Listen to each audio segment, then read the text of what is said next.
ask you to stop. About some of the experiences over the last 4 or 5 years together, and I had the 5-hour marathon at Willow River in the auditorium, and I can't remember which board meeting, Sue, when we looked over and you had your sunglasses on in the middle of the meeting and nobody was expecting it. I don't remember. Just a lot of great memories of the partnership and the relationships built in Hudson. So excited to be back and looking forward to build many more memories together. So a little about Bray, most of you know, but we're celebrating our 57th year designing almost exclusively K-12 facilities. So this is the first building we did in 1962, back when your father could hire a son to design a building for you. So Larry Bray Sr.'s father was the superintendent of schools of Valders and hired him to design a school for him. Not sure you can get away with that anymore, but we just went back this last year, so a longtime client remodeled, did an HVAC upgrade on the historic building in the back. So a great longtime client, really foundational to what we do as K-12. Excited to continue growing. We're now practicing with offices in Wisconsin, but also in Iowa and Illinois. So active projects in 3 states, and excited to continue growing the team, remaining committed to Wisconsin as our base of operations. We're 70 team members, specialists across the board, including all the team members that you've met previously, interior design staff, BIM specialists, but the foundation of our organization is still architecture and planning. So 24 architects on staff, continue to look to hire and are trying to grow that team as we service clients throughout the Midwest. Quick snapshot, so over the past 5 years we've had the great fortune of working with over 65 school districts, many of them similar to you in terms of the larger school district with multiple elementary schools. Have done a great deal of community engagement work, over 100 community engagement sessions, whether we're supporting a client, whether we're leading the effort, whether we're facilitating, depends on the client, depends on the strategy, but a great deal of experience with that facilitation aspect of projects. So Steve, Mike, and I will be 3 key members of your team leading the planning and design efforts. Additional team members, Kara and Nathan, they lead a lot of our K-12 study efforts, so they're going to be doing existing building verification work. They together have led big projects in Neenah, Oshkosh, Fond du Lac, large districts, many elementary schools, so they're very familiar with exactly the type of process and project that we're going to be partnering with you on. Consultants, 2 known team members to you, point of beginning in Mermin, so great longtime partners of Bray, they've remained part of the team. Then a new partner to the team, design engineers. They would be leading the HVAC analysis and design effort if we were to move ahead. So great organization, they're Iowa-based, have an office in Madison, but do a lot of K-12 school work as well, and I think you'll enjoy having them as a part of our team.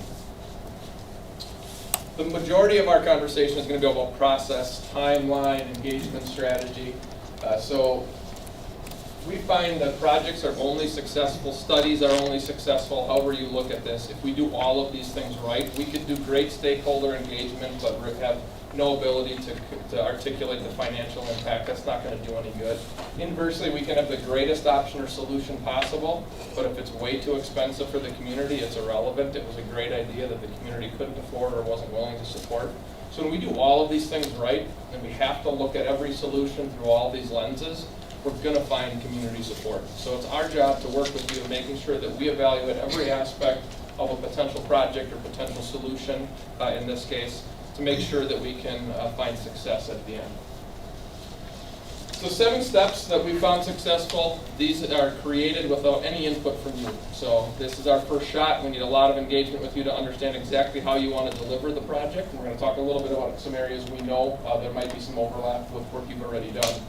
But the first phase is project initiation. We need to nail down exactly what schedule we want to work towards. How are we going to make decisions? What structure are we going to use? This is an example. It's a hypothetical where we may want to talk about creating 4 subcommittees that are going to be working in support of a core planning team. So you can see 2 at the top: infrastructure, capital maintenance, safety, security. Safety, security, you're in a good place. Don't know exactly how you did through the grant structure, but any study process we go through, even if we're in a really good place, we still have to have the ability to articulate to the community that safety and security is part of our plan. If we have it done, great. If there's still some more things we want to do, we have to make sure we can articulate them. We're going to get asked. We need to have a good, solid answer for the community through the lens of safety and security. Infrastructure capital maintenance is a big piece of this. Obviously, the Krauss-Anderson study has laid the groundwork for a lot of the effort in terms of evaluating facilities, but there's likely going to be more that needs to be done as we move through the process. So who are we working with day to day or week to week when we're really focusing in on infrastructure capital maintenance. Steve's going to talk in a bit about our educational visioning process that we take clients through. So how do we make sure that space supports teaching and learning, not just today but into the future? It's not just quantity of classrooms. We all know teaching and learning is very different than it was when we went to school, 30 desks in a row at a chalkboard. We need to go through a process to make sure that we understand exactly your goals for a K-8 delivery. So two potential subcommittees here. The middle school, relatively straightforward. Just really building within your current middle school staff. Different grade levels represented, special ed represented, all your exploratory, SPI-Eds, bands, choirs, all the different groups that we need to have engaged. 1 or 2 reps from each of those groups that become our visioning team that we're going to work with. Curricular leadership teams in the district always involved. Elementary school is a little more complicated. We've got schools spread all over the district. This is one strategy that we found successful, would be to pair the district curricular leadership with the 2 to 3 staff members and possibly the principal from each of those buildings. So having a cohesive, comprehensive group of elementary educators that we're working with through this visioning process. Rivercrest is on there on purpose. We know it's a great building, it's newish, there shouldn't be a whole lot of needs there. But we also don't think we can ignore the building. We need input from that staff. That staff has been working in your newest building. They're interacting with the types of teaching and learning spaces that we may want to use as a benchmark for what we apply to our other schools. So even though we're pretty sure there's not going to be much of anything needed at Rivercrest, we need their feedback, and we think they'd be critically important to making sure that we replicate what's working really well about Rivercrest, but maybe make a few tweaks to things that they would tweak now that we're almost 10 years from that building opening. We also want to make sure that every building has a voice in shaping the direction. If we're going to have equity across all of our school buildings at the K-5 level, we need to have voice and representation from all of them. This isn't a city-driven effort. This is going to have all of our schools involved. So we want to make sure that that team has a good cross-representation of educators on it. So it's a quick organization. Again, this is with no input from the district team, so there will be some work to do here. But that's one strategy we've used to make sure that we get a great engagement early in the process. Mike's going to talk about community engagement strategies and the success from there. Yeah, one of the next, after we've talked, creating a core planning team, we feel good internally, we want to start to look externally at how best to engage the broader community. And a process like this, especially if we're looking at hypothetical timelines around referendum schedules, we want to be thoughtful about how best to engage, what's the right strategy to do that, how to do that efficiently, right? Not move too quickly, but at the same time move through it in a manner that keeps us on track for a potential referendum, if that is in fact the path we go down. So what we've done for tonight is presented 2 different approaches to consider. And a lot of detail here, and we can spend more time in the Q&A going through these. The first option is a focus group or a community engagement session model. And the second option is going to be more of a committee-based approach.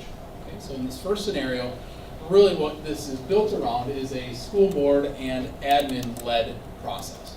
Okay, and so what we're attempting to do is identify as a leadership group what are the things we want to learn from the community specifically, right? And go through a series of focus groups, specific events that allow us to ask those questions very specifically. Okay? And there's strategies and pros and cons to each of these scenarios. In this scenario, as you see on the screen, this is in tab 1, just for your reference if you're looking in the book. If the pullout has this in a little larger size. You see in this diagram 2 focus group sessions laid out. We've done these where we've had 3 or 4 focus group sessions even, where we are looking to layer in very specific focuses to each of those conversations. Often first, it's really capacity building. So what we're trying to do is bring a group of individuals in the community up to speed on who we are as a district. What are our needs? Really, what are our enrollment projections? Who are we kind of as a baseline? Really trying to be sure we know our need before we start talking solutions. And then subsequently, the next focus groups, we can start to hone in that feedback from the community around potential solutions. One of the big benefits here is that we purposely would layer in a board work session, potentially in between each one of these dialogues. Okay, so what it allows us to do is summarize the feedback we get from the community, come back to the board, have an open dialogue about that, learn from the board what we want to learn in the next engagement, and then refine for our approach. So in this scenario, obviously we want to be sure we're targeting to get attendance as much as possible at these. That has not been a challenge for Hudson historically. Right? We've gotten very good attendance at all of our community engagement sessions throughout any facility-related efforts so far. Here are just a couple examples, whether it's via the district's listserv in district, postcards as direct mail, maybe even advertisement or social media push. A lot of different ways that we can try to get the word out and encourage folks to attend sessions. Really critical though is once you get to the session and you're in that event, one of the big benefits is that this really is not a sit and get session. We're not there really to just pump information into a group. It truly is built around getting their feedback. And so we would often structure the room in a way that gets us into small groups. So that works if we have 5 people show up or if we have 50 people show up. It works in that each table has a large printout potentially. This is just one example where we would present for 10-15 minutes, we pause, let them go into small group dialogue.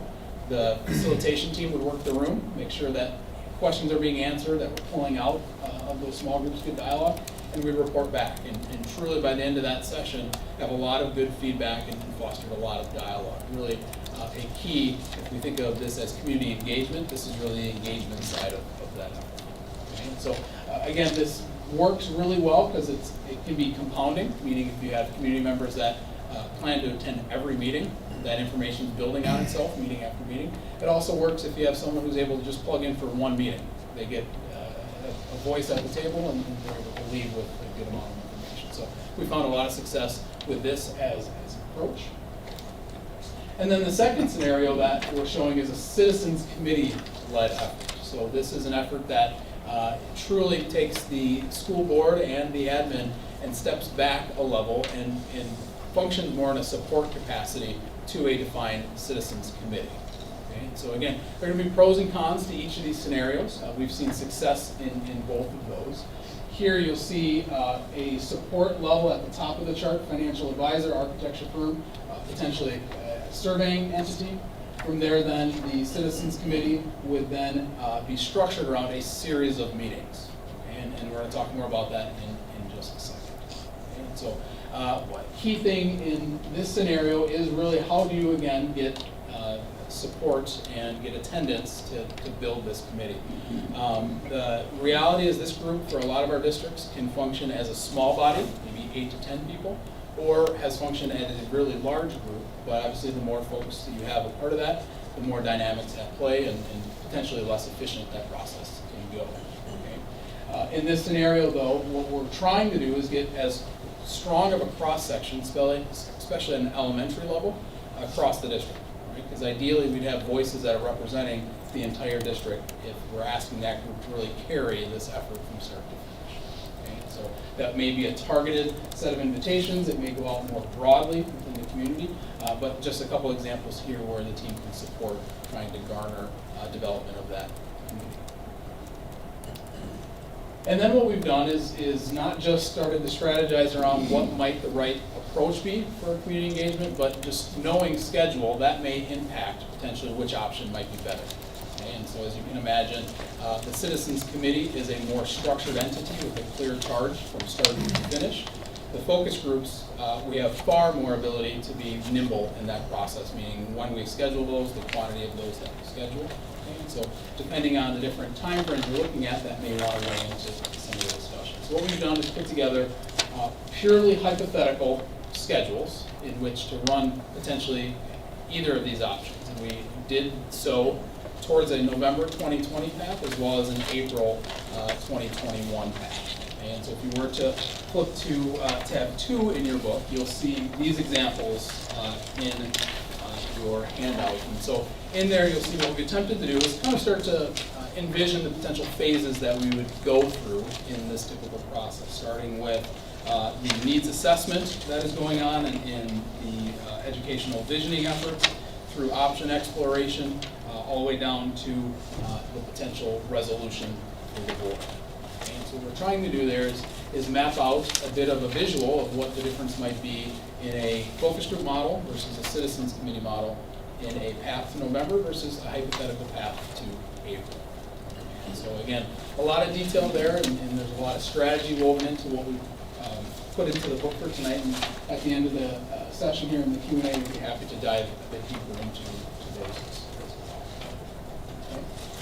And then the last piece that we put together for the team's reference is, again, thinking about the citizens committee model and starting to strategize around how might that model function in a kind of a more micro level of detail, start to finish on a path to November versus, again, a path to April. And what we find is that that entity really, truly does need to be led. And so coming out of the gates, having critical knowing how to start a group like that and lead it all the way through with each of the steps woven in. You'll see in tab 3, my last tab for the evening, hang with us here, a detailed meeting by meeting outline of what that schedule could look like. And so what we've attempted to do here is really think about if a citizens committee is in place, that really becomes your kind of community experts of the district. Right? And so what we've tried to do here is show a process to build that capacity up front. So we do a lot of information gathering with them and for them. We're trying to be sure they understand the district's financial state. So you'll see Finance 101 as part of this. We look at some prior studies to be sure they have a handle on the efforts that have been done to date. We also are recommending strongly that those entities get a chance to tour each of the facilities that they're being asked to weigh in on. Okay? And so what we've done is attempted to weave in how might we get them through all 5 or 6 of these facilities on a path to November or April. So again, a lot more detail here. We can dive into this if we have some time at the end. But we thought important as you're weighing these scenarios to be able to start to see what that might look like. We normally build these with clients. We just took a shot at this. Obviously, there's a lot of feedback here. We've done these in as little as 6 committee meetings and as many as 15 or more. So it depends on the complexity, the depth you want your committee to go, the formal charge the board gives them. And it's the longer the commitment, obviously the more difficult it is to keep that group intact as well. So finding the right balance of quantity of meetings. But we also want to be upfront with people that are going to volunteer to be on this committee that it is a commitment. And it can be as long as 10 plus meetings, and we need to make sure that they're committed to being there. So we want to make sure we have a vision for that, and that's just one example. We shared 2 examples we shared this evening as to how that might work. Needs assessment is a big piece. Of course, if we can't communicate our needs and articulate them clearly to the community, it's really difficult to talk to them about making an investment. And so you've done a lot of work with the Krause-Anderson report to date. This is our biggest, I'll say, kind of area we need a discussion at some point if we proceed as a partner. How deep do we want to go in terms of the building infrastructure review beyond what's already there? There's going to be things that come up that need to be done. We're assuming right now in our proposal that we'd be doing an extensive evaluation of each building. Not sure we need that. The Krause-Anderson report is a good baseline for where we need to go. We need to understand where we're at from a plumbing, HVAC, electrical perspective. A good deal of that is there. There will be some specifics as solutions start to roll out where the engineers are going to need to be engaged. But I don't know if they need or if you want to invest in them going back through each building and writing reports. Something I think we need to work through to make sure you're getting the scope that you would like. Roofs, Jim's got a good handle on them, and maybe as simple as creating a document, a graphic depiction of roof condition that's just simply more consumable by the community. A lot of this effort is taking long, lengthy written reports and just simplifying them into graphics that community members are more likely to embrace and digest as they're evaluating needs. Exterior doors, again, very similar to roofs. You've got a good grasp. Do we need to document or not? We may not. ADA, always an issue, always a big piece, especially on the building with 11 floors. We're probably going to have some challenges, ramps, elevators, lifts, things. At a minimum, we need to make sure that we know where those are, how we can remedy them, so documenting those as well. Site analysis and traffic flow. Some sites it's easy because all parking's on the street and buses drop off on one side and cars on the other. Others it's more complicated. Make sure we understand traffic movements. Any solution that's proposed hopefully is going to, master plan will be addressing separation of buses and parents, safe access for students to playgrounds, all the challenges that come with elementary and middle schools. Safety and security, no need to talk through it again, but we have to make sure it's there. At a minimum, we have to document that we're good, we have everything handled. If there are another layer of safety and security improvements that are desired, that we just haven't been able to fund yet through grants or district operating budget, we need to make sure we understand those and get them documented so we can communicate that we have it taken care of. Ask Steve to run through educational vision. Thanks. It's great to be here again, by the way. And we went by the high school earlier, and it was really neat to see it all lit up. And activated. They're just, the parking lot is full, really cool. Anyway, we went through a similar process there in terms of visioning, and obviously this is going to be critical at the elementary level, where you've got buildings that are old, and we're teaching new methods now. In the last 20 years, we all know that education has changed a lot. As you're well aware, because we did that at the high school, we brought it into the 21st century. Now it's time to look at the elementaries in the same way. First thing we do is we're going to send out a faculty and a staff survey where we can kind of get the nuts and bolts out of the way. The room's too hot, the room's too cold, there's not enough storage, all those kinds of things. But really what we want to find out is your educational vision, and how are kids being taught today, how are kids learning today within the Hudson district. And so we go through, we collect this data, but then we go into a process whereby we will sit down with our visioning committee, our groups of people, and we found a really good method to do this is to break the groups into smaller groups. And we will create these large, you can see it in the example on this table here. That's just a document that sort of breaks the building into components, and then we can talk about each one of those components within each table, and we will walk around the room and kind of facilitate that. But what that does is gives everyone an idea, kind of an open mind, and just sort of talking about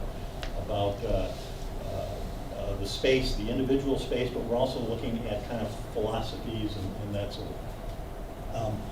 And what happens is we collect all these notes, and we might have 20 or 30 of these sheets that have all kinds of different notes on them. And by the way, in this one, it's academic organization, classroom pedagogy. Those things will change as we go through the process. But again, we're looking for ideas here and vision at this point. And then we'll put it into a more formal document that eventually ends up it gives us sort of a guideline, some design guidelines that we can use that will address not only the nuts and bolts, but the culture, the program, the environment of the school. And we've got a number of different games that we can play that will get people involved and kind of get them to open up. And it's just a matter of, these are just things where we're looking for just ideas from them that we'll put on a wall and transfer that into some data that we can use. But again, it's all about getting that vision that is unique to Hudson, as we did at high school. What we have found, which we didn't do at the high school, we found in the last few years, what we've been doing is going into classrooms and going to school, sitting in a classroom with the kids, whether it's in elementary or the middle school, and just learning how those teachers and how the staff and the students work in the day, what happens during the day. That way we can sort of get first-hand knowledge as to what's happening. And of course, it's really important to get the kids involved. We know that's going to be, we get really cool ideas from the kids.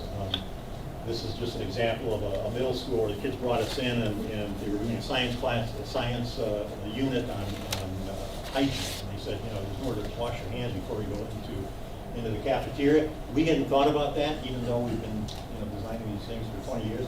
Thought it was a great idea. We incorporated that in its work, and it was completely the kids' idea. So after all that engaging, none of that's architecture, right? It's listening to staff, it's engaging, it's learning, it's understanding how you want to deliver a K-8 curriculum in Hudson for your students today and into the future. We need to focus on creating equitable space and equitable opportunities across all of our elementary buildings specifically. Middle school a little easier given its current configuration, so elementary schools. This is in tab 4 of your book.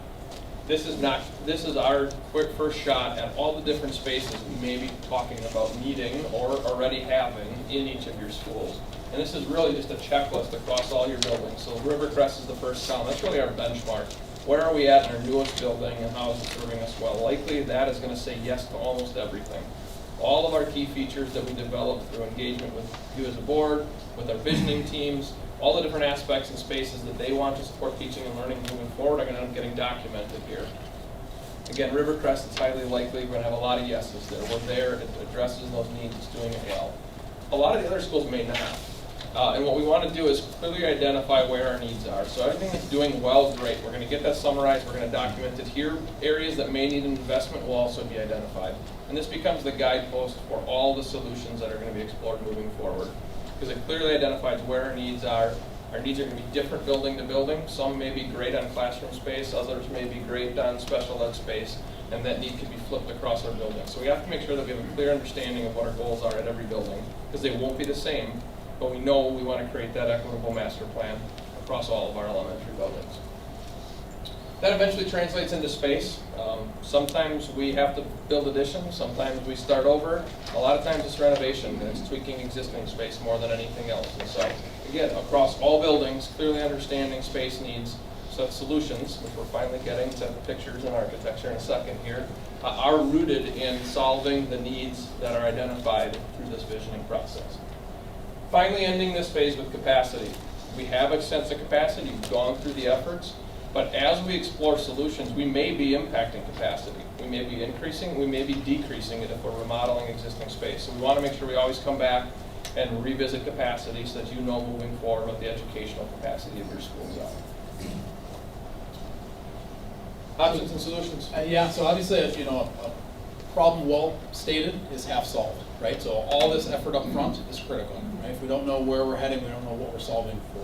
So really making sure we go through each one of these early steps before we land on viable solutions. And so once we felt that we've done that, this should look familiar. I think this was page 1 of 3 or 4 from the prior effort of really just mind dumping all the viable solutions that might be beneficial. And this process, how you go about building this, how deep this is, how iterative it gets, will a bit depend on the approach we take, as we had noted earlier. Right? So if that's a citizens-led committee, we often see this get much deeper before it gets smaller.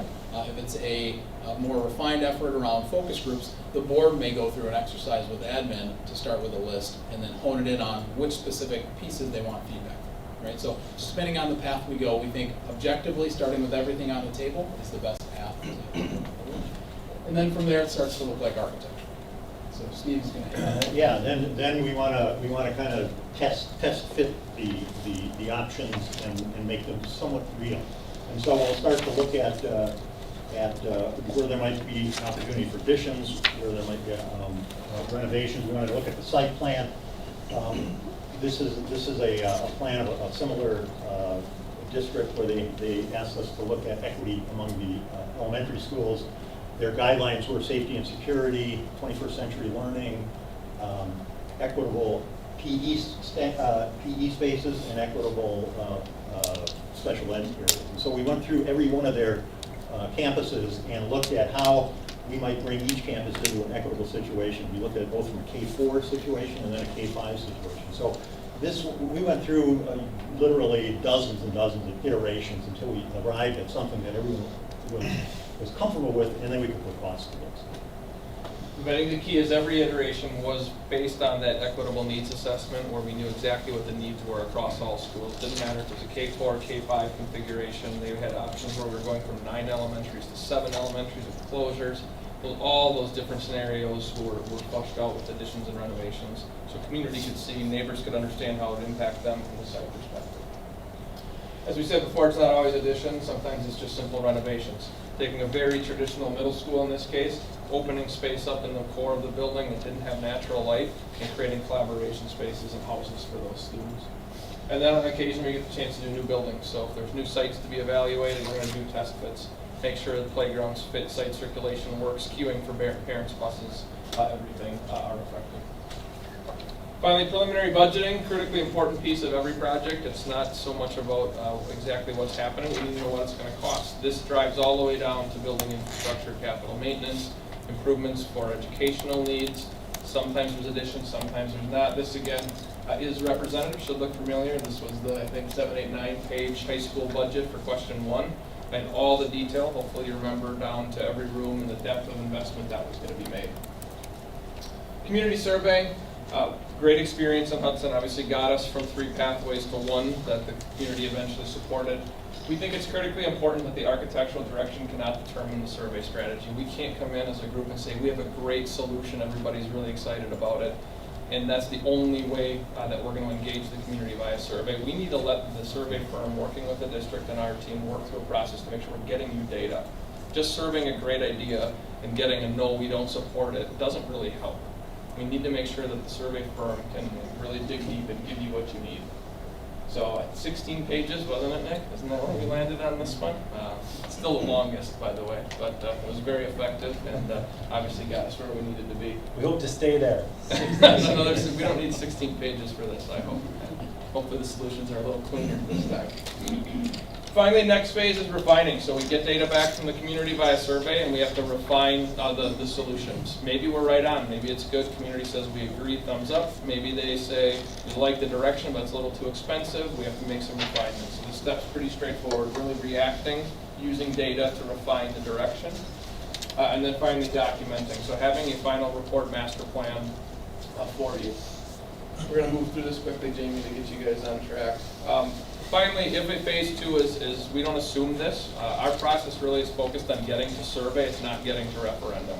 The survey is going to be the driver that's going to dictate and help you decide whether the community is ready or wants you to consider a referendum or not.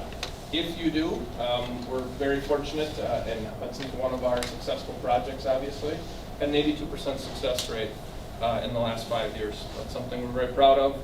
A lot of those that are not in the successful category have a story to tell. Didn't listen to the survey data, wanted a swimming pool, and the community said, no, we don't want a swimming pool. A lot of different components that went into them. Doesn't change our level of commitment, though. Those 18%, we're still with them the whole way. We helped them with every aspect of that process and project. We don't walk away from the client. Got a great team that does this. I still remain involved in leading the messaging strategy, community engagement side for clients. Allie, who worked with the district last time on leading the communications efforts. And then she's got a team of graphic designers. This is a group that's grown to 5 or 6 people now and really have the depth to support every client, not only during the planning phase, but if we go to referendum, really have the ability to lead that in partnership with you. Finally, scheduling, graphics, I think we're pretty familiar with that process. But again, proven process, depth of team. We're not just the architects, we're going to be part of your strategy, part of your referendum support. We don't hand it off to other team members. Final piece, fee proposal. So phase 1, the facility committee facilitation, fixed fee of $107,000. It's in the proposal document we shared with you tonight. This is inclusive, so hopefully the 3 notes make sense. We've included a full exhaustive engineering study of buildings. Not sure we need that. We have to, I think, get together and decide what's the right scope, the right level of intensity, the right look that builds upon what you've done. We see there's a potential savings of as much as $20,000 coming out of that if we go to a slightly revised scope. We have $5,000 as a placeholder for structural analysis. If we get through the buildings and find that there aren't any major observable structural challenges, that's not a fee we charge. That would get credited and come off the top of that fee. We didn't include new site analysis right now. We don't know if there's a need for new sites to be analyzed or not. We know you have the property on UU, very familiar with it, have studied it before. But if there are new sites that would come up, that would be the fee of $1,500 to study those. Again, if a phase 2 is explored or a referendum, a project, our fixed fee would be $7,500 for those services. So thank you. Great to be back. Open up to questions then from board, or want to include people from the administration too. Obviously, we don't have our full complement of administrators, the administrative team that normally sits on the school board meeting, but Tim, Tracy, and Jim would be involved in this process quite a bit. So. Mr. President? Yes, Rob. So you talked about the Citizens Committee. 75% of any voting public, generally speaking, on average, is non-parent, non-staff. How do you get those folks engaged and to participate in these committees? It's actually one of the reasons so the last two years roughly, basically our projects have been 50-50 in terms of focus groups or citizens committees. We've had the same level of success. We haven't found that one is a better predictive of a successful referendum or not. Each one is right for different communities, for different districts. So we don't have a bias towards one. We want to work with you to pick the right one. We have found that it's really difficult to get non-parents, non-staff to commit for 6 months, 8 months, 9 months across 10 to 15 meetings for 2 to 3 hours in an evening. So that is a big challenge with that approach. There isn't a great way to do it. We have never had one where 70% of the room are non-parents, non-staff. It's easy to get sports boosters, it's easy to get the PTO families engaged, it's easy to get the drama clubs, they're easy. It is, Rob, as you described, that non-parent, non-staff group that's very difficult to get engaged. We have had more success getting them to attend focus groups or community engagement sessions because it's less of a commitment. It's 2 hours, 3 times, and they're engaged. We still, in either scenario, don't get a statistically valid sampling of that group to the point where we would say, don't bother with the survey, we've got good data. The survey, in the end, is the driver. It gives you the data. It's the predictable component. That's going to push you across the finish line and making a decision. Mr. President? Yes. So, having gone through the high school effort, including the middle school, and then looking at this effort, what would be the main difference in terms of how we need to engage the community in this effort versus the previous engagement? I think the biggest difference is going to be eventually, if a solution comes forward where not every school is affected, we will have a challenge potentially in terms of why we made investments in school A, B, and C, but not D, E, and F. Oftentimes, there's a very intentional decision by the board that we're going to invest and we're going to touch all of our facilities at the elementary level to make sure that every family is positively affected by that. Process-wise, the positive is there will be less, I'll say, of our outside groups, the athletic boosters, the drama clubs. There's going to be less pressure from those groups in our elementary solution. So in a way, it's easier because we don't have those other peripheral, still critically important projects, but the peripheral pieces that many community members see as wants, not needs. I don't know that there's a real difference in terms of citizens committee versus focus groups. They both work extremely well. Both have great referendum success rates associated with them. Just depends on what's right for you. I think you've got the trust of your community. They've proven it. You've delivered the projects on time, on budget. Hopefully they're happy with the end product. I think that's critical. You've laid the groundwork to have this conversation. If this was like last time, where we're coming off an unsuccessful attempt at a high school, I think that the Citizens Committee made a ton of sense. It was the right way to go.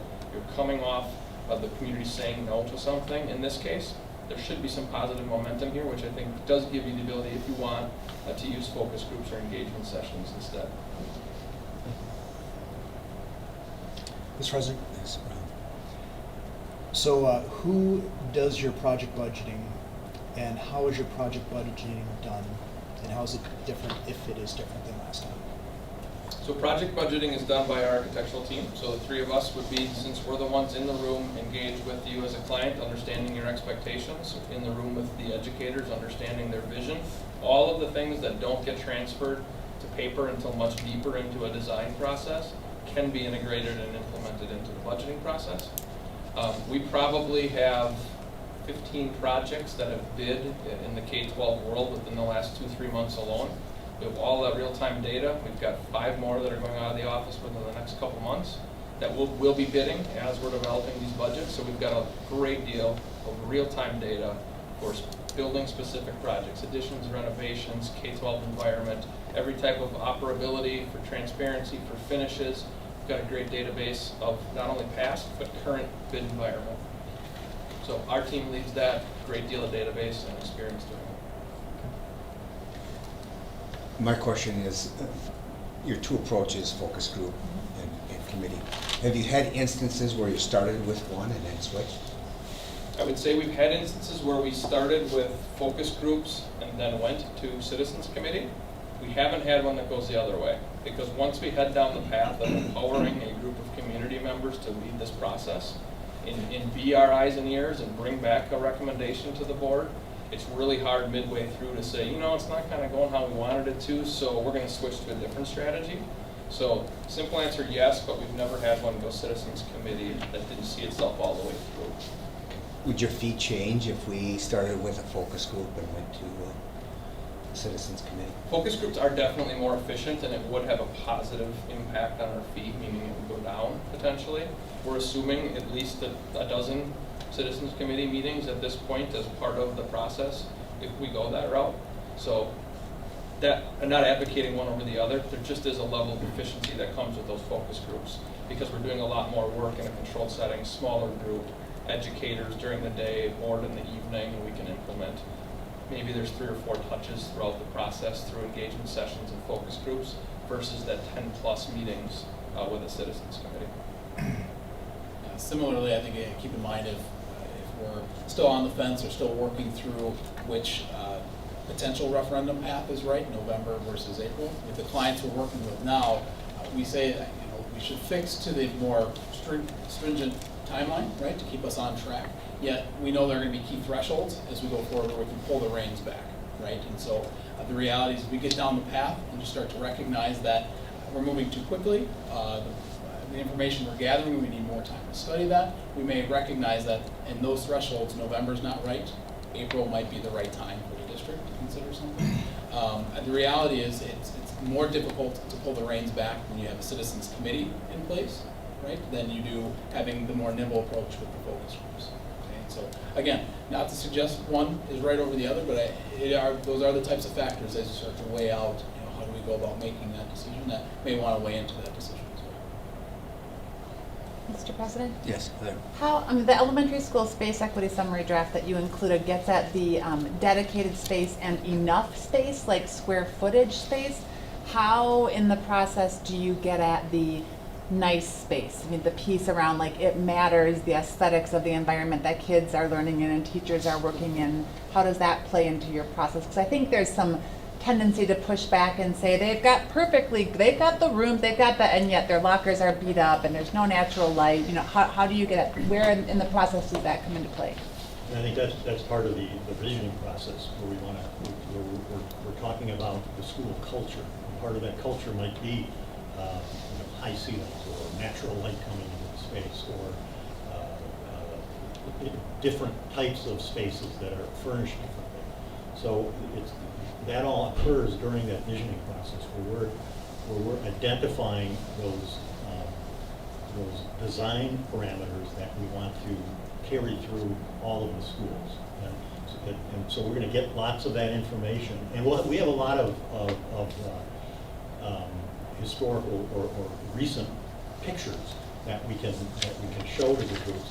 And as we did in the high school, we may even want to take tours where we can get a kind of a concrete idea of what those spaces look like. And all of that is part of creating that vision and that guideline as we go through the process. That spreadsheet is a very rudimentary document as a way to quickly define and make sure that every solution explored checks the boxes. It doesn't get into the specific needs at every building. Some may have great terrazzo floors, some may have asbestos vinyl tile. And we have a goal that we're going to get rid of asbestos and we're going to have connectivity between classrooms.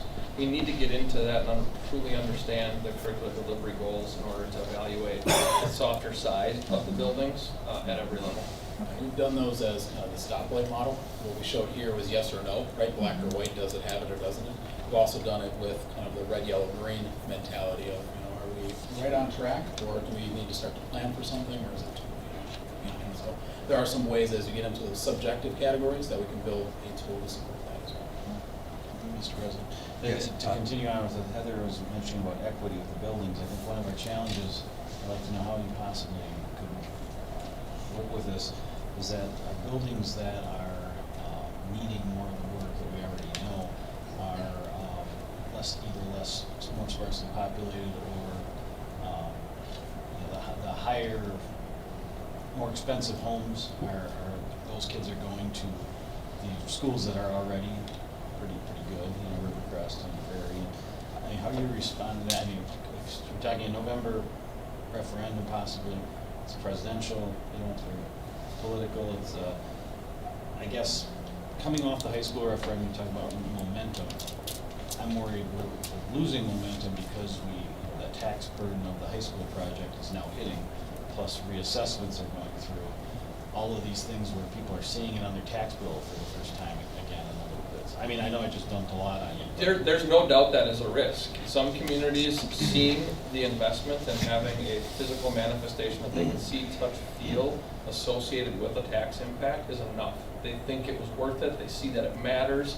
They see that it's helpful to students, they see that it has a positive impact on community. If that's their connection to that last investment, they're probably ready for the next one. Those that were opposed to that one, through the pure lens of the fiscal component of it, I don't know that we're gonna get them on board with this next phase anyway. We're gonna try, we're gonna engage with them, we're gonna have conversations about need, we're gonna make sure that they're in attendance, but I don't know that we get them there. Where the investments are made is, it really should be need-based, it shouldn't be biased based on more affordable homes here, more expensive homes here. If we set up the standards, and these are, as a district and as a board, what we feel that art should always be delivered in a classroom, not on a cardboard. We believe that special ed services are going to be offered in classrooms or in dedicated spaces designed for special ed delivery of instruction versus in corridors. If those are things we believe in and set as standards, it shouldn't matter a ton where the school is located. The size of the school may matter. A 200 student school versus a 588 student school probably won't have 5 of everything, but they'll have 1 of everything, or 2 of everything. So we right size it to the building, but if it's truly a goal to deliver instruction in a certain way, it doesn't matter where the school's located, what students attend there, we're gonna make sure that the master plan sets up to accomplish that. Mr. President? Yes. And so engineers work at the direction of the architect. Existing facilities, like when we went in for you the first time, are different than greenfield projects. You know, we had 1,400 change orders, should have been about 600 this last time. How is this time different? And I apologize for asking the question, but how is this time different? This is a study, not a project, so there won't be change orders during the master planning and referendum effort. How would this be different? Unless we're looking at a multi-phase, 30-month complicated delivery, which I don't envision any of the elementary schools having a solution as complicated as the high school solution was. Could we have done better? Absolutely. We'll that all the time. I think Nick will tell you we have not walked away. We're still here. We're still responsive. We're still engaged on any challenge that arises. How will it be different? I think we're going to assign a different team. We're going to be more diligent, and we're going to do our best to deliver projects with as few change orders as possible. The number can be debated. There's many of those that were desirable change orders. They were enhancements to the program that the district wanted to accomplish. They weren't all simply pointing a finger at Joe did something wrong or Jane didn't do this right. So, fair point, but it's unfair to group them all in as a architect or engineer directed challenge. Thank you. Mr. President? Yes. Bruce? Can you talk a little bit about, 21st century learning at the elementary level versus the high school level? I think we got into a lot of discussion at the high school level, but maybe not as much at the elementary level. I would assume natural lighting, collaborative workspaces, et cetera, but, at some level, high schools probably get more from certain aspects of 21st century learning versus elementary. So what are some of those activities you get at the elementary level for 21st century learning? Well, I think the classroom is the kind of the home of an elementary student. They're there pretty much all day. So it's the environment within the classroom itself. And what we found in 21st century learning, that kids they need spaces outside of that classroom too. So how do you do that and still maintain that supervision? Well, as we did at the high school, that with some transparency there, you can create space outside the classroom, so that kids can do some of their own some programs at their own speed. And we also see many more small group instruction areas.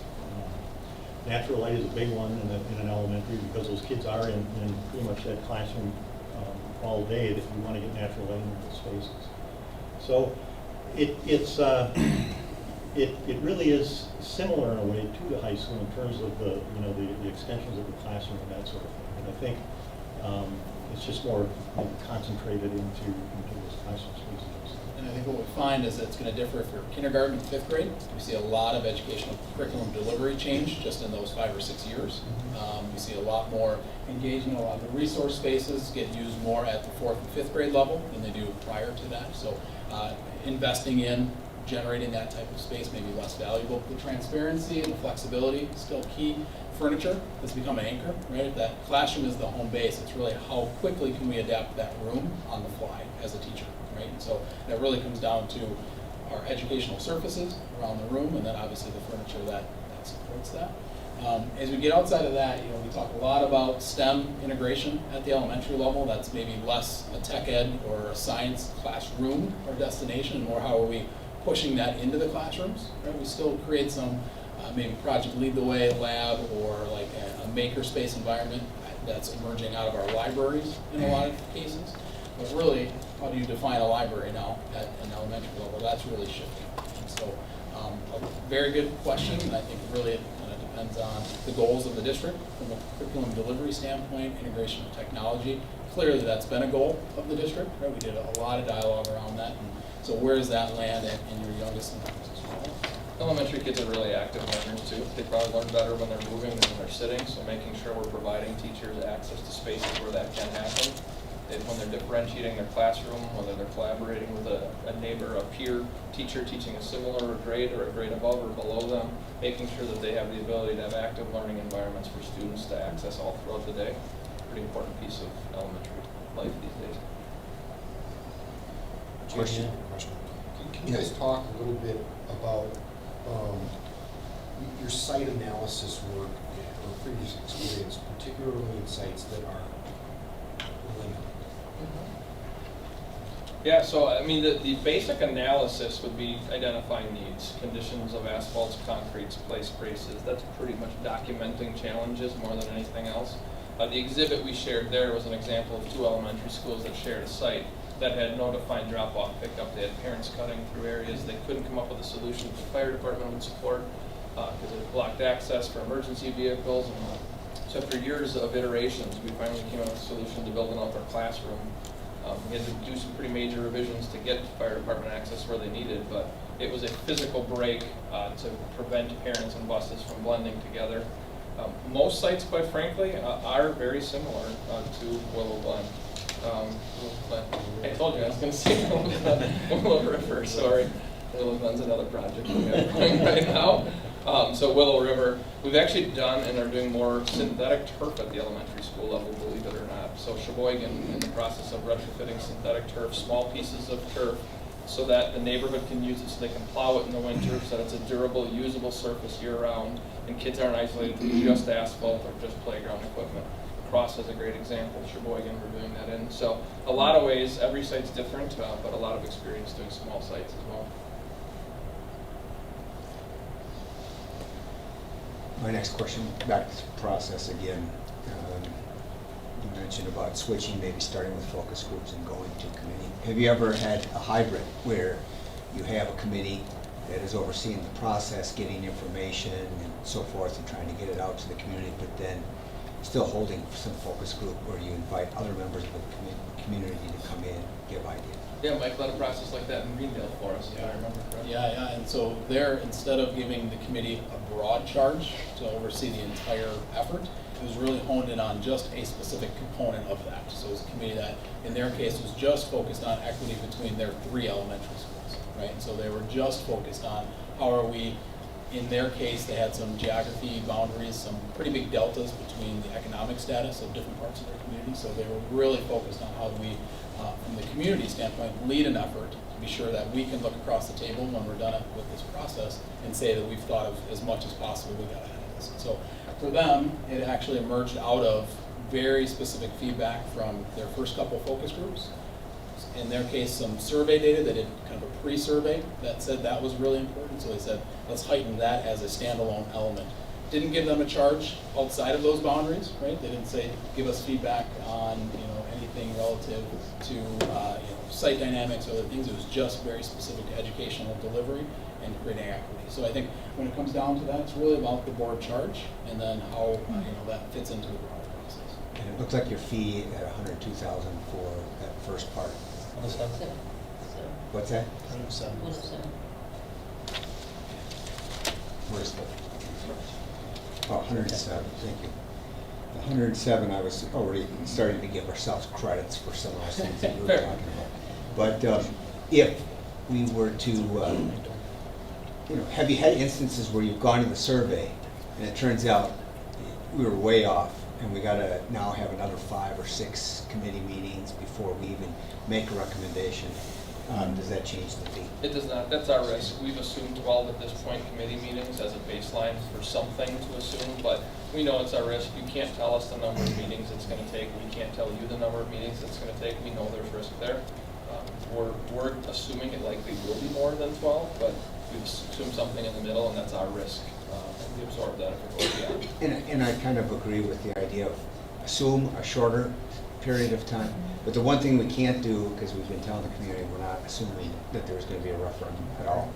And so I think you can set your timeline for what your mission is, but then if bumps are along the way, then that extra 5 months may be necessary in order to get this to pass.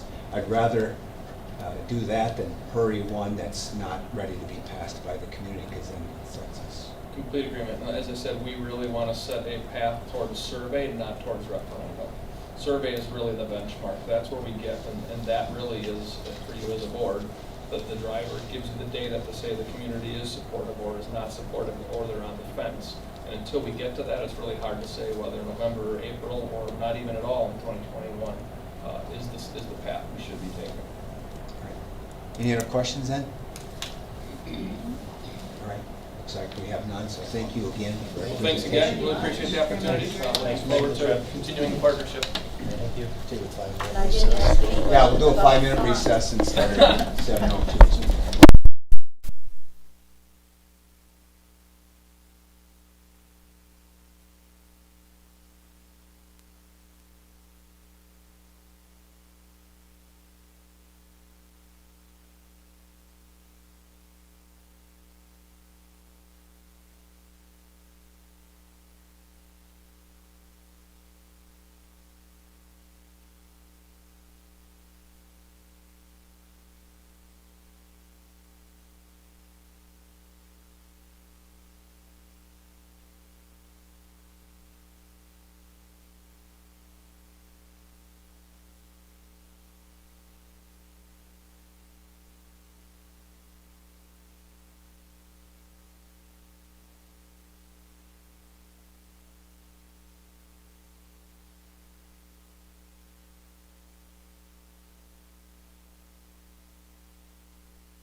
architect and a landscape architect as well, president of HSR.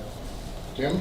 Tim Rupert, project architect, involved from very beginning, community engagement, pre-referendum planning, all the way through project planning as well, through the prosecution. So you're very much project manager. Both Tim and I will be totally involved from start to finish in your project, okay? We passed a bunch of things out for you. One is a booklet. That's basically our PowerPoint that we're going to go through. We also gave you some placemats. We were going to have a 7-course dinner come in, but we saw you had pizza, so we canceled it. So there's some good information on all that stuff for you. Again, we're going to spend a good amount of time, going through our presentation.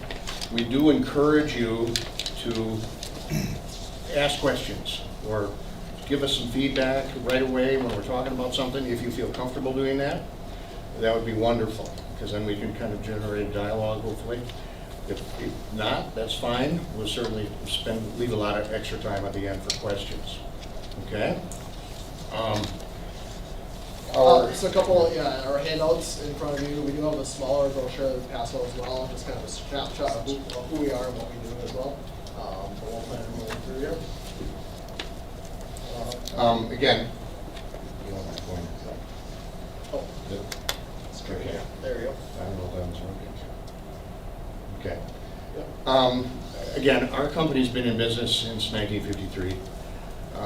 We've got a lot of projects. Our primary work is K-12 education and planning. We have almost 50 people in our office, and I'll get into the disciplines, the different kinds of things we do in a bit here. But we do a lot of K-12 planning educational work, over 350 million or so in the last few years. So it's kind of our bailiwick. It's really what we do.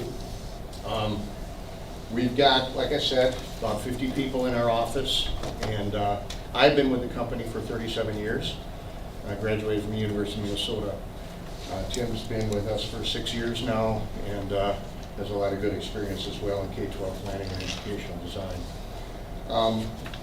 So again, in all of the work we do, by far the majority of it is K-12 education, and we have a pretty good darn track record for successful referendums. Of the last 55 referendums that we've gone through with different districts, we've got about an 86% success rate. So we feel pretty good about that in terms of we feel that the reason we're fairly successful is the process we go through. Engaging with the community is kind of really our strong point, we feel. So we'll go over a little bit more about ourselves. We are a full discipline firm, so we do a lot of different master planning, a lot of pre-referendum planning. We're a firm advocate of upfront planning, doing it right, taking the time to go through the proper process to get us the end result. So we spend a lot of time up front in facility studies, master planning, strategic communications, long-term facilities planning, of course design architecture, site planning, design, with all the components. We also have mechanical, electrical, plumbing in-house. We have engineers in-house. Half of our company is actually engineers, and we feel that's a huge asset to what we bring to the table, really because we can bring the experts in from day one. We bring them a lot of times to the community, to events. They can ask questions directly to the engineers, and being on staff, they're routinely part of the process, really to the table. Yeah, and we can respond much quicker rather than to have to go find our consultant who might be in Minneapolis or Madison. We're right in the same office, so we have a much more quick response time for that. Sustainable design and engineering, really we take a approach that's just part of our proper planning. We do that inherently. Cost estimating, scheduling, interior design. We stay involved throughout all of construction as well, so construction administration, we're very hands-on, and then any historic preservation. Down the bottom, we do a lot of master planning for different, this is for technical college, that we reported an $80 million referendum to implement a master plan for the entire campus. We do see a lot of bleed over from our higher education into our K to 12. We like to blur those boundaries a little bit. And what we're seeing happen in higher education, we bring to a K to 12 as well. So a little bit more about who we are, what we do. Here's our total team. We are very much a team, and we want to bring that team atmosphere to everything we do. So bulk of who we are is we have 10 registered architects, interior design, mechanical, electrical, plumbing, as well as interior design, construction administration, really bring every aspect to the project that will be for complete. Here's the project team, our mugshots on here. What we propose, Brad and myself will be the primary points of contact really from start to finish. That's really by design, and we want to be very involved and hands-on. We like to be involved at the very early stages, when it's just a napkin sketch, all the way through construction administration, all the way through the end of the project. And we definitely pride ourselves on that. And then we bring in our team for their respective disciplines as well. So quite a few of our team members really do specialize in K-12. And basically this is our studio that we specialize in this area. A little bit more on this also in your book, a little bit more of our background here. The two consultants that we are proposing to bring on to our project team, point of beginning for civil engineering, we do not have civil engineering in-house. So we work routinely with point of beginning. Understanding you had some reference with them as well. The majority of our projects we do partner with them. Also, Ari Smith, we bring out for structural engineering. They're a firm that we also routinely do a lot of work with and have good success with both of them. A little bit of organizational chart. Brad and myself stay very involved, and basically we have the entire team, and we work hand in hand with the team to make a successful project.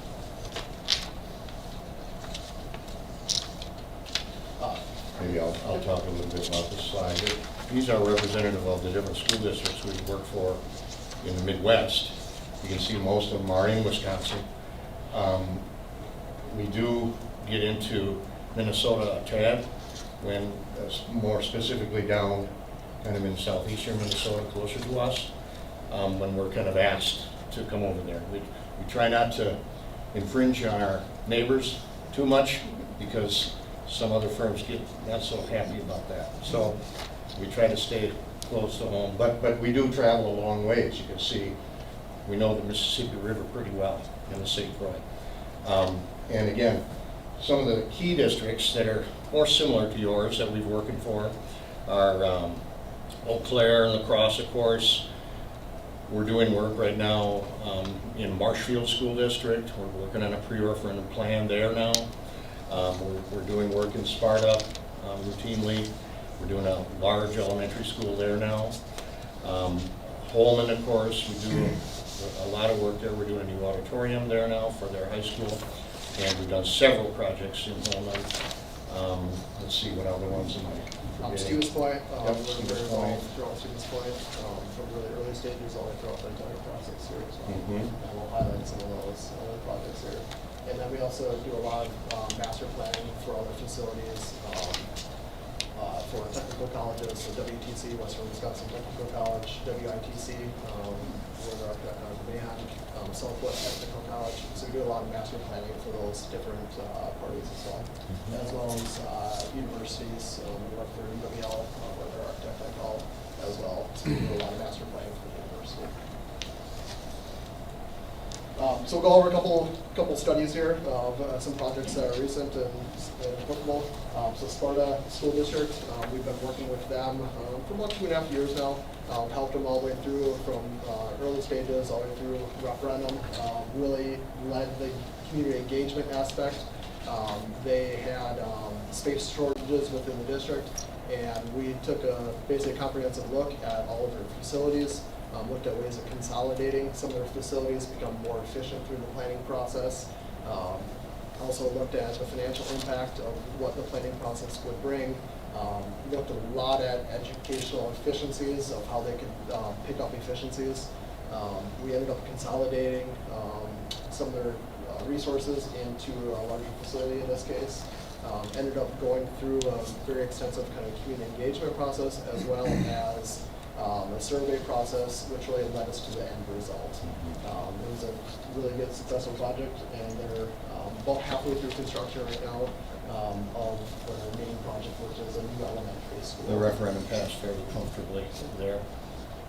Again, but it was a lot of, roll up your sleeves kind of work that we were doing with the community. Sparta, or Pullman School District, we're master plan here is showing for the high school facility.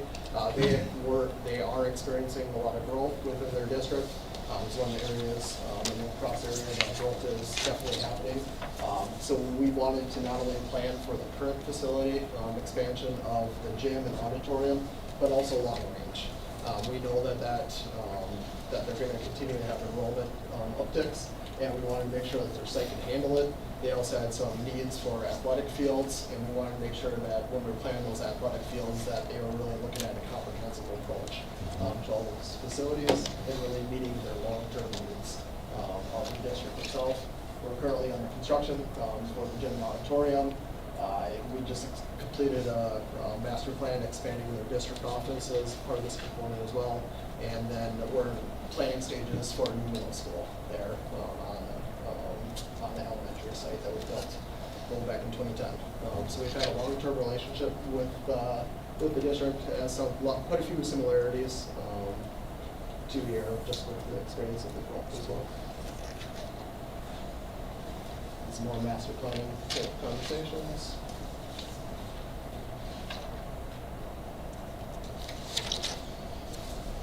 Dodgeville School District, we've been involved with this district also for probably 15 18 years.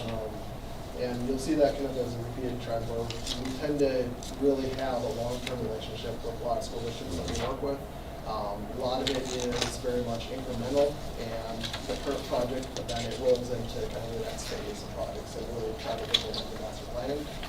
At Dodgeville School District, the first phase of that project was actually a secure entry.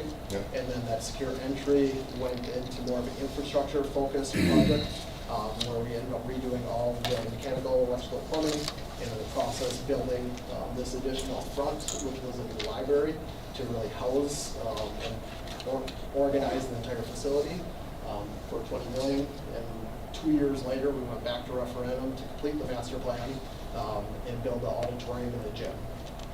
And really grow into that. So we found that in this community in particular, success bred more success. And I'll add too that a lot of the districts we work with, we really get to know the public a lot. A lot of them will know by first name. And of course in Dodgeville, we know many of them by their first name, having been there so long. And that's really an important piece, I think, to how we work and what we do. It's been very beneficial to be able to get to know the folks. And again, I'll also mention, many of the schools we've done, the school districts we work for, we've done multiple projects. So some of these, we've done projects in the 90s, come back in the early 2000s, do another one, and then even in the teens. We really like that because it's, not only do we know a lot of the folks already, but it just shows that they kind of feel good about what we do. So some of the images very much focused on collaboration type spaces, 21st century learning, very much taking a 1960s era facility and bringing it into the 21st century. So we basically did a complete renovation of the existing facility. When this was all said and done, one of the best compliments that we got was one of the community members thought she was in the new addition and she was in the existing part of it. We were able to blur the boundaries between existing and new in a more strategic way for the entire facility. School district of La Crosse. We've been working with the school district for probably a couple decades now. Went through a lot of different facilities planning, a lot of different master planning for the district. We're constantly kind of master planning a lot of the facilities within the school district. Here's highlighting some of our more recent projects within the district. We'll Clair Area School District. We've been working with for about 4 years now, 3.5, 4 years. We are part of their referendum planning to really gear them up for the projects. They were doing a lot of infrastructure type improvements within the overall district. We have 22 facilities within the district. We've now worked on 14 of them in the last 3 years. So we just did the third phase of the planning process. A lot of it was focusing on a lot of the nuts and bolts of the facility, roofs and mechanical, electrical, plumbing, also basic needs of security and entryways, and taking a lot of facilities that just were expanded and how to really make those expansions and a lot of the planning way the more strategic. This is Oakland Memorial in addition. And of all of the schools we work on, probably half of them are new schools, half of them are addition, remodel, fix-up kinds of projects at school districts too. So we're very, very used to working on those types of upgrades as well. Energy efficiency is a big part of this as well. School District of Marshfield, we completed a facility study for Marshfield, studying all their different facilities, and now we're basically going to be kicking off career further planning and really leading the community engagement within the district. The main focus here is just really updating their facilities. The high school. The high school in particular. They have some pretty significant needs at high school, and be able to communicate that to the greater. But in the meantime, as we're working on the referendum there, they've asked us to help them with some upgrades at the middle school, which is kind of they want to try to get this work done this summer, so we're really focused on that as well. So we've got two things going on, I'm not sure right now. So again, they have 15 different facilities within their district. So studying very much taking a comprehensive approach to all their facilities and really looking at them individually, but then holistically as the greater whole as well. They have some athletic needs within the high school, and just to show some renderings, some conceptual images of what we're looking at for expansions at high school.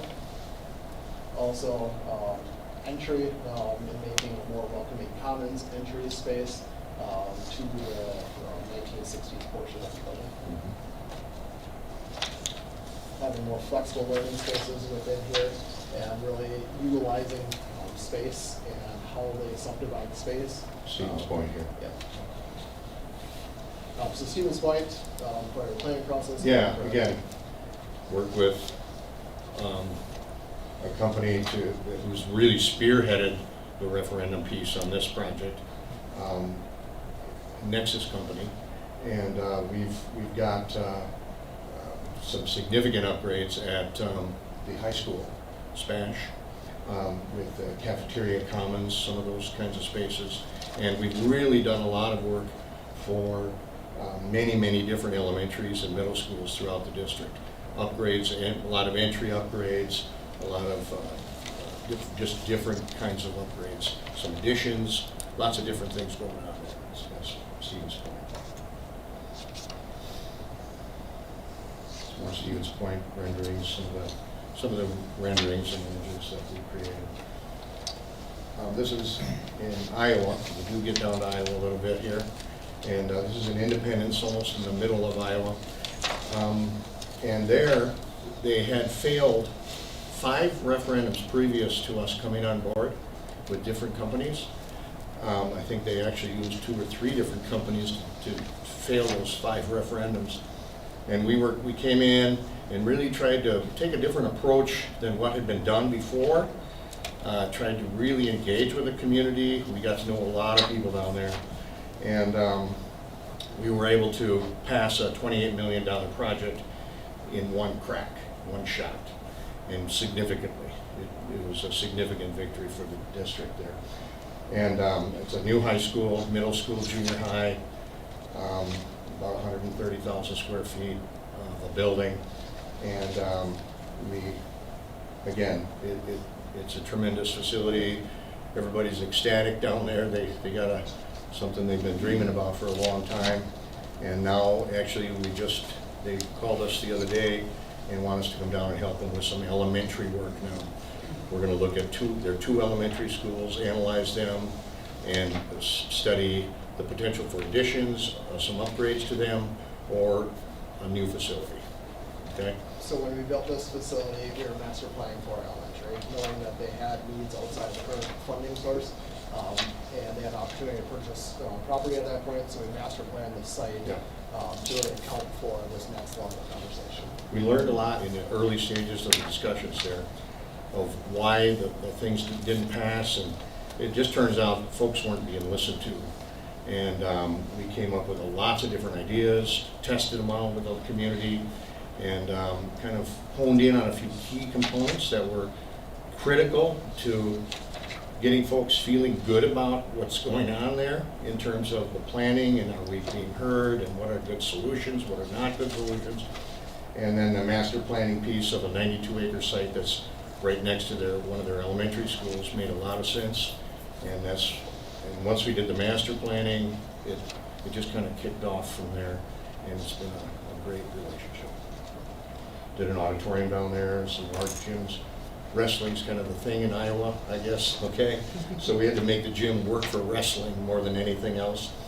And yeah, they love it. We get calls, I get pictures from some of the board members routinely when they have an event in the auditorium. And they love it, you know? And we love to hear that they love it. That's really important for us. So you'll see in the comments, the main entry area, we utilize daylighting. Really had a pretty large footprint for the facility, and we want to bring natural light into the center part. So the entire spine, what we call Main Street, was really daylit from above, has nice diffused lighting really throughout that space, and really made that space a lot more active. So there's a little bit of master planning that we did for school in La Crosse.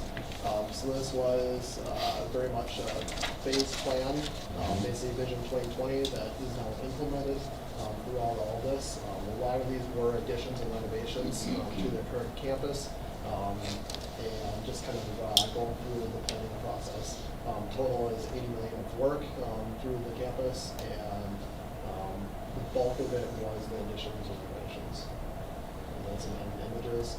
We did one facility in particular that was integrated tech, that we really highlighted a lot of the building systems within there, really used the building itself as an educational tool, and really wanted to highlight a lot of the things going on within the facility.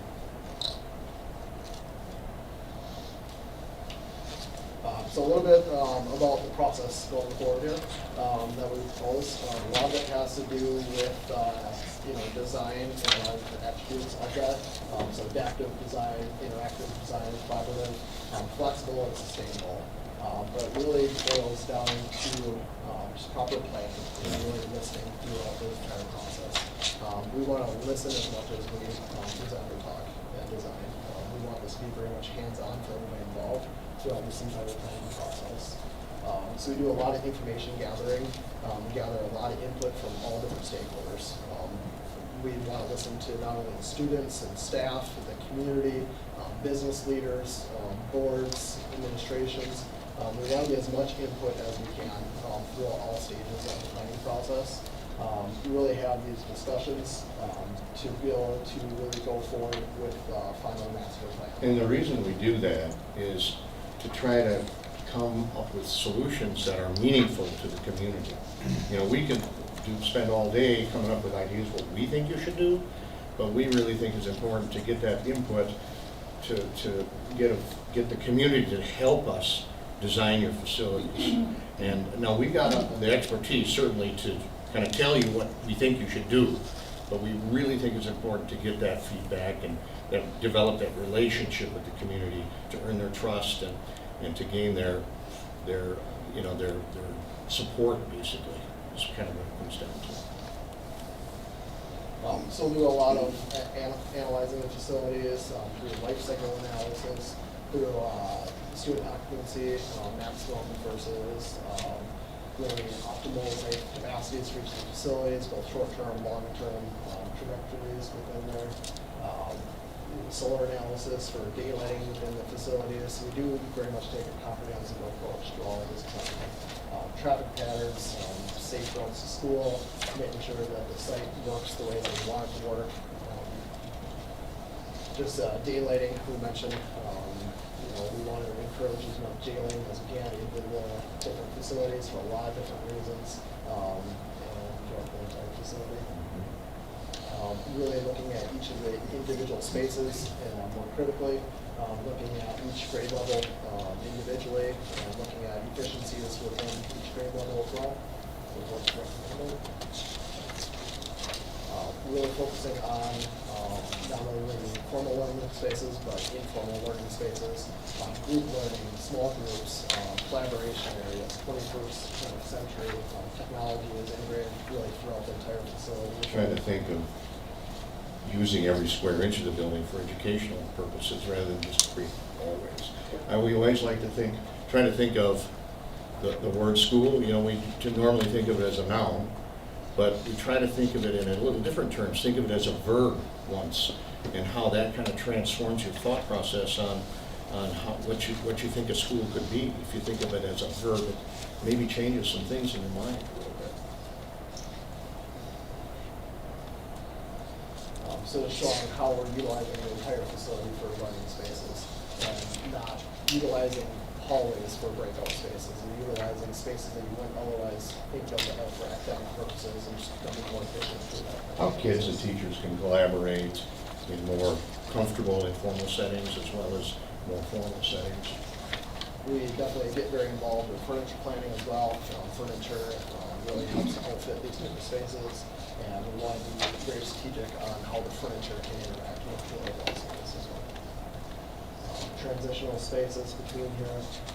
So here we did a living wall for one of the projects where we actually had focusing on sustainability here, and really wanted to highlight some of those features within there in a very visual way. The way that we use finishes and textures throughout here to create Softens the space, smells, all of those things, bringing the inside out or outside in makes a difference. some more interactive design, how we utilize the spaces. This is another facility, this is student center for UWL that was recently completed. Really using the finishes throughout the entire warm textures to really have a more welcoming experience. Alright, a little more about the overall process.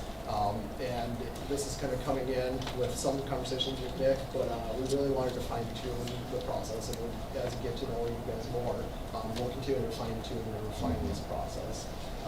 But really we want to lay it out into incremental stages.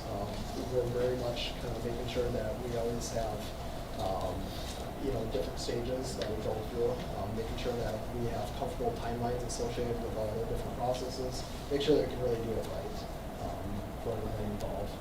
So we like to break it into different groups, master planning, community task force, to really define the criteria, community engagement, and then really go through a survey type of process, which I know you guys went through a similar, and then evaluate, communicate those results, and then move into referendum campaign. So we kind of focus a lot of energy on the upfront work, really to get that, get the options and get that refinement up front. And what we find is then the referendum campaign is really just informational at that point. Really, that's almost the easiest stage of the process. So a lot of different stakeholders involved throughout the entire process, and we want to make sure that everybody has a part throughout the entire process. Is the big part of it. And these little diagrams that we do are meant for starting purposes. This is kind of where we can start. We can tweak these diagrams and organizational charts as we need to make sure we're covering all the bases that you guys feel are important. So there's more of a community task force or focus group that we propose. We lead those exercises and really have that input from really day one. We do a lot of exercises and different priority type of exercises to have the community and really all stakeholders evolve the process and really be a part of it from the very beginning. So whether it's a posted exercise or different priority type of exercises, we really want as many voices to be heard in a very strategic type of way. Yeah, and we really spearhead facilitating these. We certainly encourage any involvement with facilitation from all of you or any of you. But, you know, there's a lot of things, a lot of meetings to go do with a group like this, and we expect a lot out of those folks. And we don't want to make it boring, okay? We want to make it kind of fun for them, and it needs to be exciting, and we want them to come to the meeting thinking they're going to have some fun and learn some things and to participate, and that's really what we're focused on. The solutions, once we are able to achieve all that, those solutions are just going to come to us naturally, and through all of the guidance that we can give and all the expertise that would be in that group. So trying to make it fun is very important to us, so we keep them engaged throughout the process and throughout the term of the process as well. The last thing we want to do is have people think, oh, we got another meeting to go to tonight, darn. Okay, we don't want that. So we look a lot at short-term, long-term type recommendations, the master plan that we touched on, knowing that whatever investment we do make is a very much a long-term type investment, and we want to think in those type of terms. So even if we can't achieve all the scope, to set up that scope for long-term use. So we show this overall kind of path of what we're proposing to go through. As we kind of continue through this, really focusing on overall teamwork, really focusing on the process, being really driven from the community, really from start to finish. Ultimately, this is for the community, so we want them to be involved through the entire process. Meeting this through a data-focused type of way. We do a lot of times go through these exercises, but we use data and different surveys to really inform that process as we keep going. And these overall tips. As we keep going through, Bruce mentioned of the past 52 referendums, 44 of them were successful. So we do invest a lot heavily in pre-referendum planning and community engagement. And we do definitely pride ourselves on that. Mm-hmm. And of some of those 52 referendums, some of the districts had referendums by previous architects perhaps that hadn't passed. So again, we like to think we can kind of come in and clean things up sometimes. And it fundamentally just comes down to doing good planning, going through a realistic process with the community, and just going through it in a strategic way. We also spend a lot of time and effort on communication. So we do have a full-time graphics person and marketing person in our office as well. That we do handle all of the pre-referendum type planning, all the brochures, all the different components that will be required to really the informational campaign. We want to be able to be very concise in what we put out in the community, and we're part of that process. In every project, we'll sit with the committee or group and analyze what are the best ways to get this information to the public, and really strategize and think about those things very specifically, and come up with some creative. They're not always the same, just like our buildings. None of them are the same.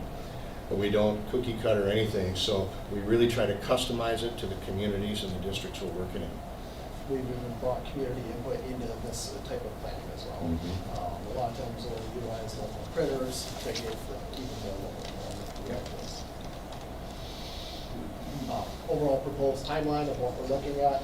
So we always do tend to work backwards, and in the planning conversations, we usually start with a potential end goal, knowing that that end goal may change or adapt as we keep going throughout the planning process. We want to make sure that we have maybe an end goal in mind, even though we know that it may or may not even happen. We want to have enough time for each of the different steps as we keep going throughout the planning process. And that's really the goal. What we do find is all too often when we show the nice little neat road, there's a lot of detours along the way. And we want to be aware of those potential detours and be able to react to that. So this is kind of the overall planning concept for where we're at today. We'll really dive into master planning. Really, communication is the first step. Master plan is a critical part of that. So the next 3 months, January to March, really through the master planning. We also want to kick off a core team planning and really have that be an oversight for the entire planning process. Have strategic focus groups within that to really develop options as we continue that development throughout that. So we propose that starts in February and April. Obviously, we'll want to cost those options as we keep going really throughout the entire planning process. We do see a lot of value in going through a community survey type of process and really getting strategic feedback as we continue to go through that planning. And that really drives that survey, really having that the data that we utilize to really decide on if we go or not go and for what big key areas. So we do really feel that the community focus groups, one of their main tasks are usually developing that survey with administration. And then we have kind of the no-go timeframe. That if we're going to go forward and move to the next stage, which not, we reevaluate and go from there. We're proposing that to be end of July timeframe, and then basically move into for planning, where you adopt a resolution by 8/25, and then an educational campaign at that stage. Still very schematic. We spend a lot of time on scheduling the process to make sure that we're taking the proper steps. But a lot of times these change as we continue. Yeah, and they overlap probably more, okay? But sometimes they don't want to maybe, or it might feel appropriate where they don't need to get that deep, and that's fine with us, okay? We just want to be able to give them the ability to engage as much as possible, as much as they want to. And hopefully, throughout the facilitation of our meetings, they'll I think, 9 times out of 10, they do kind of get into the deepness with us on those specific items. And we'll line item out, a lot of different things, a lot of different features of each school and what needs to be done where, all those things. But if they don't feel comfortable getting that in depth, that's fine. We'll just continue to keep them up to date on things. And we've had a couple instances too, where the community task force doesn't feel like they want to be the ones that give the recommendation to the school board. We're not afraid to take that on by any means, but we've seen more success where it comes from a community group, a recommendation to the board, and we're right with the board. We're right alongside the community task force, I should say, when they do that. We're not leaving them on a limb. Okay? Mr. President, Rob. So the community task force, certainly it's easier to get parents and staff to participate, but of your voting public, 75%, if you will, are non-staff, non-parents. Right. How do you get those folks, that demographic, to participate? Mm-hmm. So a lot of it has to do with going out to them. We can get them involved. It's not just them showing up to facilities meetings, but a lot of times going out to them in strategic opportunities and making that outreach. We find tends to go a long ways. Sometimes individually we meet with certain key stakeholders within the community to get that type of input as well. So there's a lot of different avenues. If they aren't able to maybe see some of the facilities in person, we've done 3D walkthroughs or videos of the different facilities. They can see some of the needs as well. So we do want to definitely reach out to that key demographic as we continue the planning process. It is always, I'd say, a challenge to make sure that they are involved and very strategically involved throughout it. And that's why we do definitely put a lot of weight into the survey to get really all input throughout that. I'll give you a couple of good examples too, Rob. We're working in Phillips right now, and there we've been able to have several meetings at a variety of different times where we can gain more public people to join us. We've had meetings on Sundays, we've had meetings on Saturdays, early morning or late evening, or afternoons, just to early on generate some interest. And again, that's been very successful. Also in Independence, Iowa, we felt it was very important to meet with, there was some negativity down there, as you can imagine, with failing 5 referendums in a row. we felt it was important to meet with some specific individuals, individually. So we did that. We spent some good time really one-on-one with some people and small group settings, and folks that were negative, quite honestly, early on in the stages of several referendums. And after we spent some good time with them, they felt, and we actually incorporated some of their ideas into the design and planning. And they were valuable ideas because it just made it better. By the time we were done, we had a lot of those folks that joined the community group, task force, and they turned into being very proactive, positive folks for the community in the district. And actually, some of them stepped up and donated some money, significant money. They had $5 million in donations, basically, after all of some of those personal invitation meetings. And so it just, again, connecting with people and getting everybody to feel good about some things was important. We've offered food in the past, now it seems to drive a greater crowd as well. Food, yeah. How long would you anticipate being in the buildings, and who from your firm would go into each of the buildings to do the needs assessment? The needs assessment, it'll be us, Tim and I, along with our engineering staff. So there'll be 4 or 5 others along with us. We probably spend a good day at each building, I'm going to guess, maybe half a day at some of them. We want to be fairly efficient with that, but getting to know your buildings is important because we're going to get a lot of good questions from the public. So we need to know your buildings by like the back of our hand. So we're going to spend whatever it takes to get to know your buildings. We also want to see them in operation, so we want to see them, we want to see the morning drop-off, we want to see the pickup at the end of the day, we want to see the lunch periods of any congestion points, so we want to see them in action. A lot of times when we bring our engineers through, perfect time is Christmas break because there's no kiddos around, and then we can poke our heads up in the ceiling and really do some more investigative. So Tim and I might be there, and we might bring Lee too, but Tim and I would be there maybe twice at each building. Once when it's occupied, seeing all the commotion, and then another one when it's empty, so our engineers can think. Okay, our engineers sometimes can't think with crowds. We can't. Right, well, we've got, 6 buildings that we're talking about here Yep. that would be included here. A couple have capacities between 500, or in the 500, 550 range, and then we have a couple that are right now currently being utilized by less than Yep. 300. So, And we feel very comfortable, diving into all those Okay. conversations. Mr. President. Let me throw one more thought out for you guys. I know we have some questions, we gotta make sure we get them all. But as we were developing our team, putting our team together, even though we do have engineers in our office, and we utilize them a lot for a lot of projects, we have sometimes in the past utilized outside engineering staff, outside engineering consultants, if you will, to either do a project with us or tag team with our engineers in a project. And, we won't rule that out. If that's something you would be desirable for your project, we'd be more than happy to do that.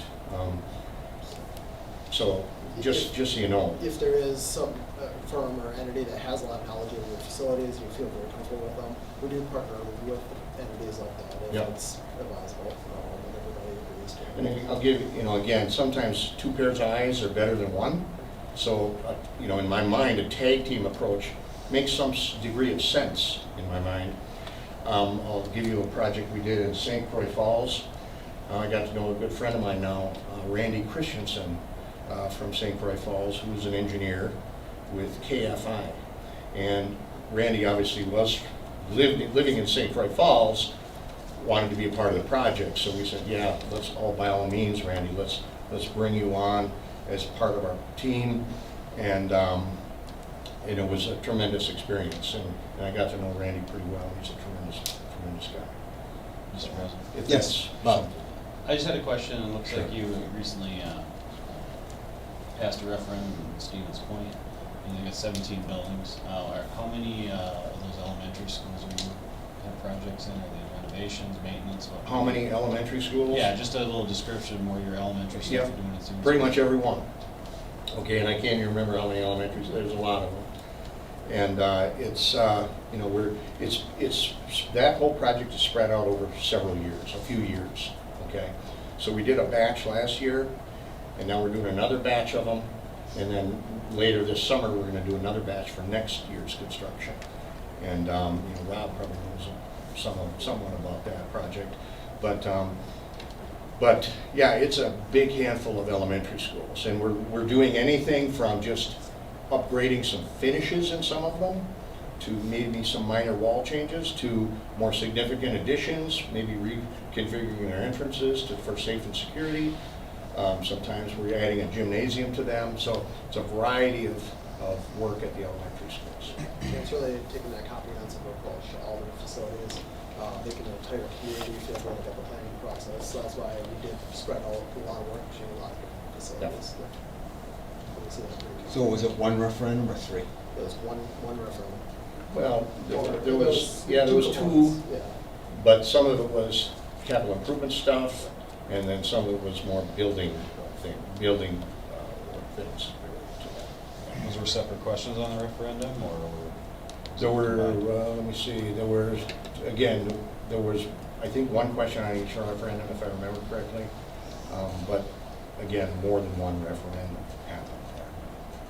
And did the second referendum pass by more than the first, or was it just? I don't know the about numbers. same? I don't Okay. remember the numbers on it. But it's been a few years now since that was all passed. Yeah, it's been a few years, yeah. And did you do the pre-referendum stuff on that? We worked with a little bit on that. We did all the graphics, of course, and the Nexus crew was certainly heavily involved in the pre-referendum pieces. We were more graphic and design oriented on that project for that. Yeah. Any other questions? Mr. President, Yes, Rob. so engineers work at the discretion of the architect. Existing facilities, of course, are quite a bit tougher than greenfield facilities. From a project development standpoint, even at this point, how do you go about ensuring minimal change orders? It's all about quality. Well, again, as Tim said earlier, the upfront work is critical. We need to make sure everybody's on the same page on what you need and what we're gonna build and remodel for you. Once we get that defined clearly, then it's all about the construction documents.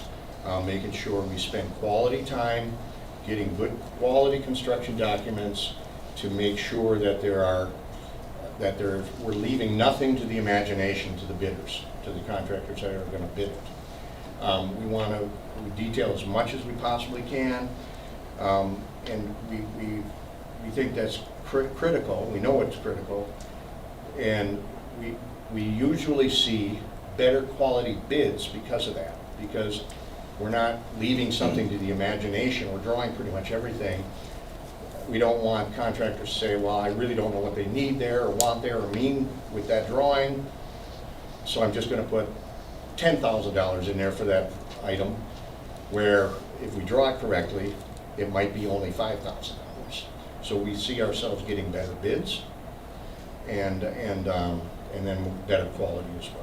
And because they're in-house, we're used to working with that format. We're all on the same software platform. We have a good working relationship with all those engineers, which definitely plays out in a better quality product. We also utilize technology in a strategic way, building information modeling, BIM. We strategize.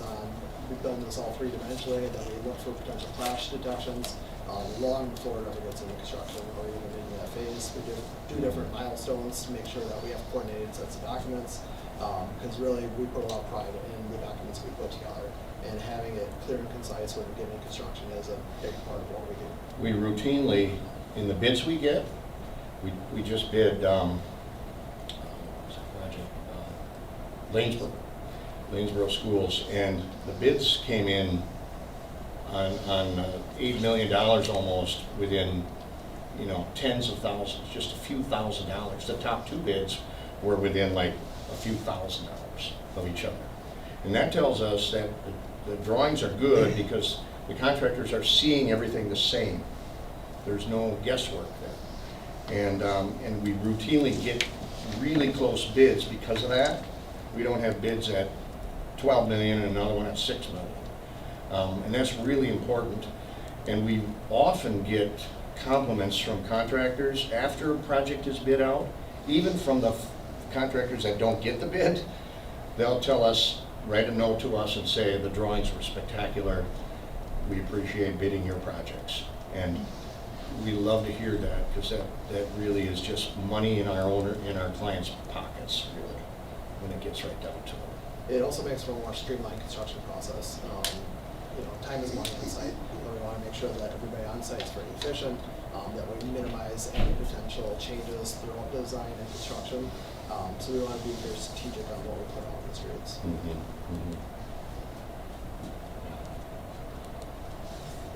And if there ever is an error omission, we're problem solving to really go through all that planning process. And we do accept that risk as well.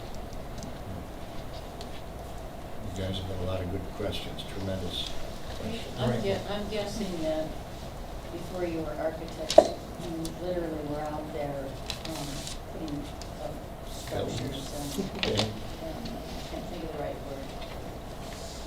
Hammering out the Yeah. ideas. And Pounding because nails. then you're aware of, oh, you know what, there's a 3-inch negative space here, and so, or this vent has to Yeah. be dropped down or covered, or you're gonna bump your head, or, so you see and feel it in a specific way rather than you went to architecture school. Right. Absolutely. That's a great point. I'm glad you brought that up. I can hear it. Yeah. You can hear, that's good to hear too. The first 3 years, I was actually an architect. I was on the job site. And Yep. firsthand, some of the tough things that they deal with on the job site. Mhm. And now to be better because of it. I'm a mason by trade, so, along with a dairy farmer. But Good combination. don't hold that against me.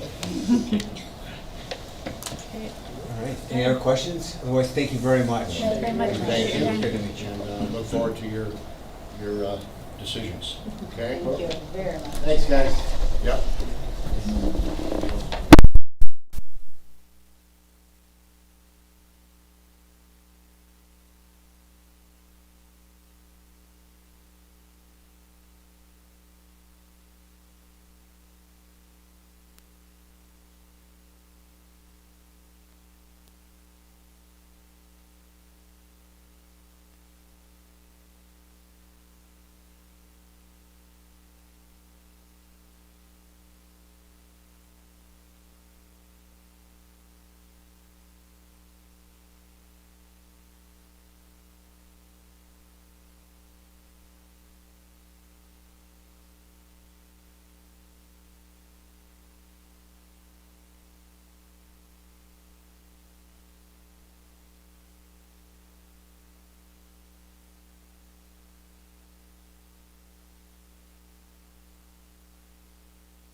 okay if I Yeah, stand just up pace? fine. Okay. And we're third, so are you tired? Are you ready? You good? All right, We're we'll- ready to go. We'll bring some enthusiasm to it. How about that? On behalf of Wold Architects and Engineers, I'd like to personally thank you for having us here tonight to talk to you. My name is Von Dirks. I'm one of the partners with the firm. I focus on educational design, and that's all I do. I'll have the rest of the team introduce themselves, and we'll talk a little bit more about our firm and our process. I'm Ben Beery. I'm an architect and project manager. I'll be involved very heavily on the facility analysis portion, as well as kind of monitoring overall schedule and costs. I'm Allison Besser, and I'm the project coordinator, and I will be working with Ben on facility analysis.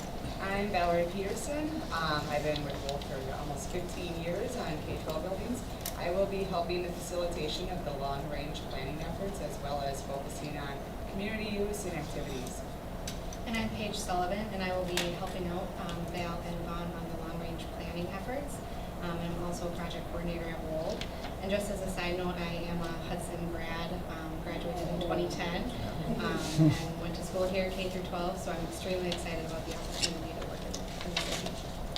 It wasn't in our original proposal, but when she said, "You're interviewing Hudson?" I want on that team. You can be on that team, sure, absolutely. So, there's some other people here not here tonight. Lene Schoen is one of my partners in the firm as well. She'll be working with us on programming and interior design. And Kevin Marshall and Brad Johansson, they lead our mechanical and electrical in-house team, and so they'll be working with them. As well as we have a number of different consultants that we utilize to make sure that we've got all the bases covered as we're going forward. Our firm is 25 minutes door to door here. We're downtown St. Paul in the First National Bank building. We also have offices in 6 other states. So we're about 320 people now. We focus on 4 different building types. Education is primarily what we do, but we also do government work, which runs the gamut from emergency operations centers to business or office buildings to jails, courthouses, police stations, things like that. Healthcare and senior living. And we think that one of the reasons that that's an important thing to focus on is actually related to our mission statement, and that we really believe that our purpose is to make a difference in the communities that we serve. And so that's, as we've expanded our business and gone out, we've been looking for what are different business types that we believe work together, that make sense, and that we can actually focus on making a difference in the world and in the communities. And so this is all I do is educational design. My dad was a teacher. Teaching is a tough profession. It's not something that my career path led me towards, but it's been really fun for me to stay engaged in education as an architect and to work in that path.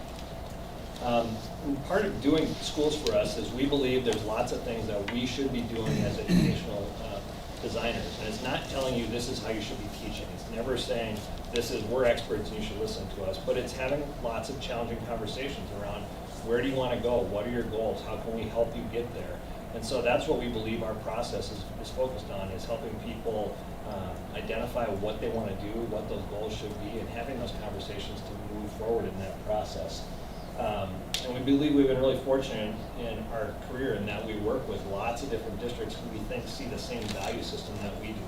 We're never focused on the projects first. We believe that that comes as part of it. And over the last 10 years, we've done a lot of different work. We've had a lot of successful referenda. We believe it's because our process is actually focused on needs first as opposed to solutions later. I'll kind of wrap this up a little bit with a story. When I was growing up, the church I went to, they decided they were going to replace the old traditional church with a new modern one. And as a 6th grader, 7th grader, I knew I wanted to be an architect. And so I was really excited about this church. And I was moved by it. It was very interesting, exciting. And after I got out of school and went to work at Wold and kind of was talking to some of the people from the church, they said, well, we're planning on putting an addition on the church. This is now 15 years later or so. And so I started asking a lot of questions about the process. And I'll tell you what it was like to work with this Ed Slovak, this big architect guy. And every single person I talked to in the church said we hated it. The guy was a jerk. It was just awful. And I thought, how can that be? This building is really great. And I said, it moved me as a young person to become an architect. And they said, yeah, but he never got back to us. He was just a pain to work with. All he did was tell us, well, this is what you should be doing. It didn't matter what we wanted. And in the end, yeah, the building works for us, but we didn't enjoy the process. We didn't like going through. And at the time, I didn't think too much of it until I started doing more and more of this and working through. And it occurred to me that all architects are really good at taking pictures of buildings. And we know this is the end product. We're going to get to this point where we have buildings that people love to be in and they're excited about. But you should never be in the position where you're saying, we really like that building, but we hated the process to get there. That's not what makes projects a success. And so that's really where we've come, is we're focused on, you should get done and go, yeah, the building is great, but we were super excited about that process. We love going through that. The way they involved us, the way they engaged us, what they asked us to do was really what makes the project a success. You should never get to the end of it and go, we liked the building, but we hated what we did. So that's what we're going to focus on tonight. We're going to talk to you a little bit about our process, our approach for long-range planning, for referenda planning, and then answer whatever questions you might have as you go forward. So I'll start here.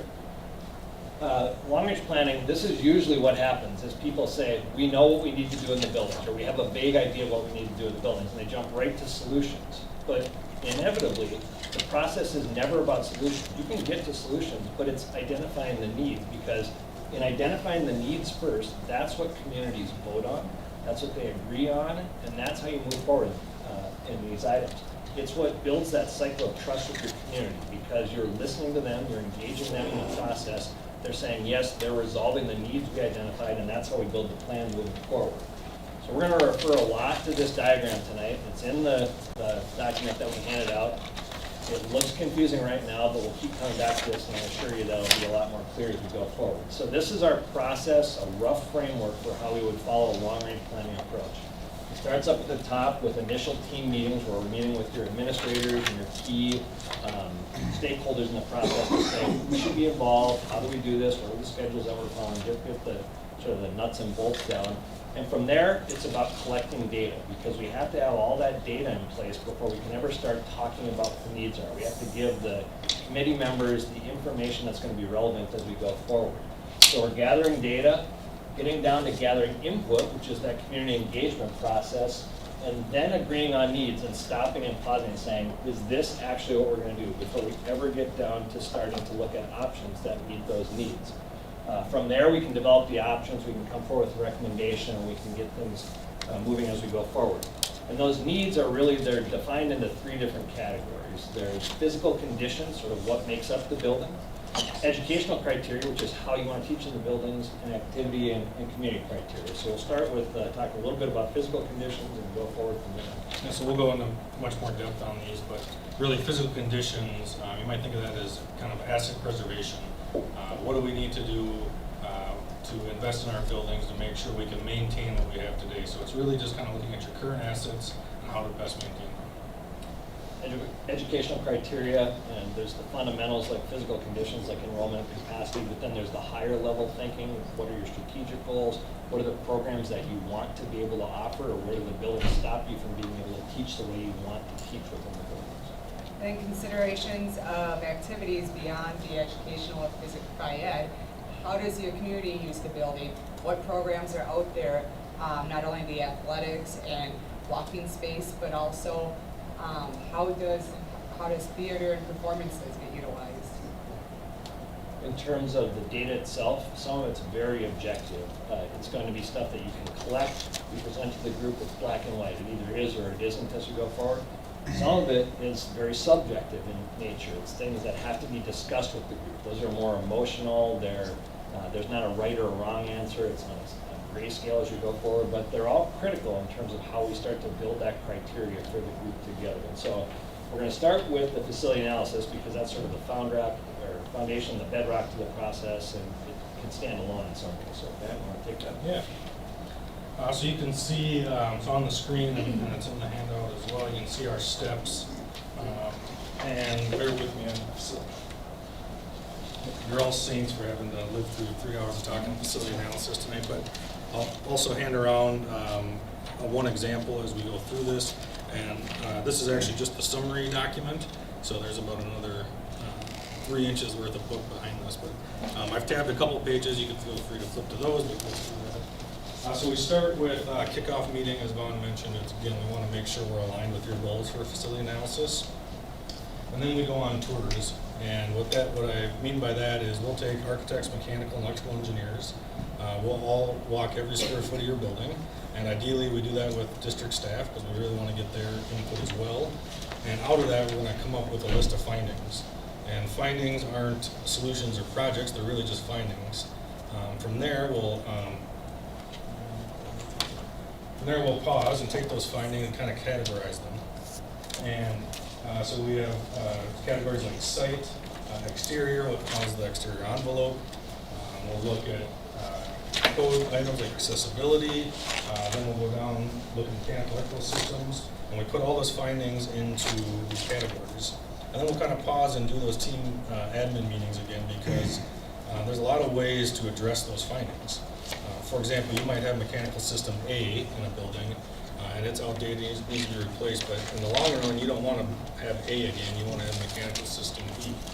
And so it's really important that we understand kind of your long-term goals for your facilities, so then we can take that and put appropriate budgets to them.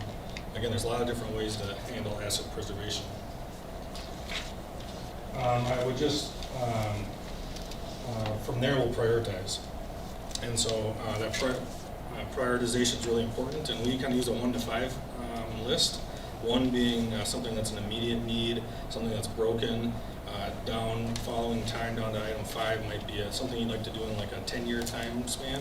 And that's really important because it kind of takes that big number, I think the one that was shared with us, 55 million, right? It takes that big number and breaks it down into manageable chunks.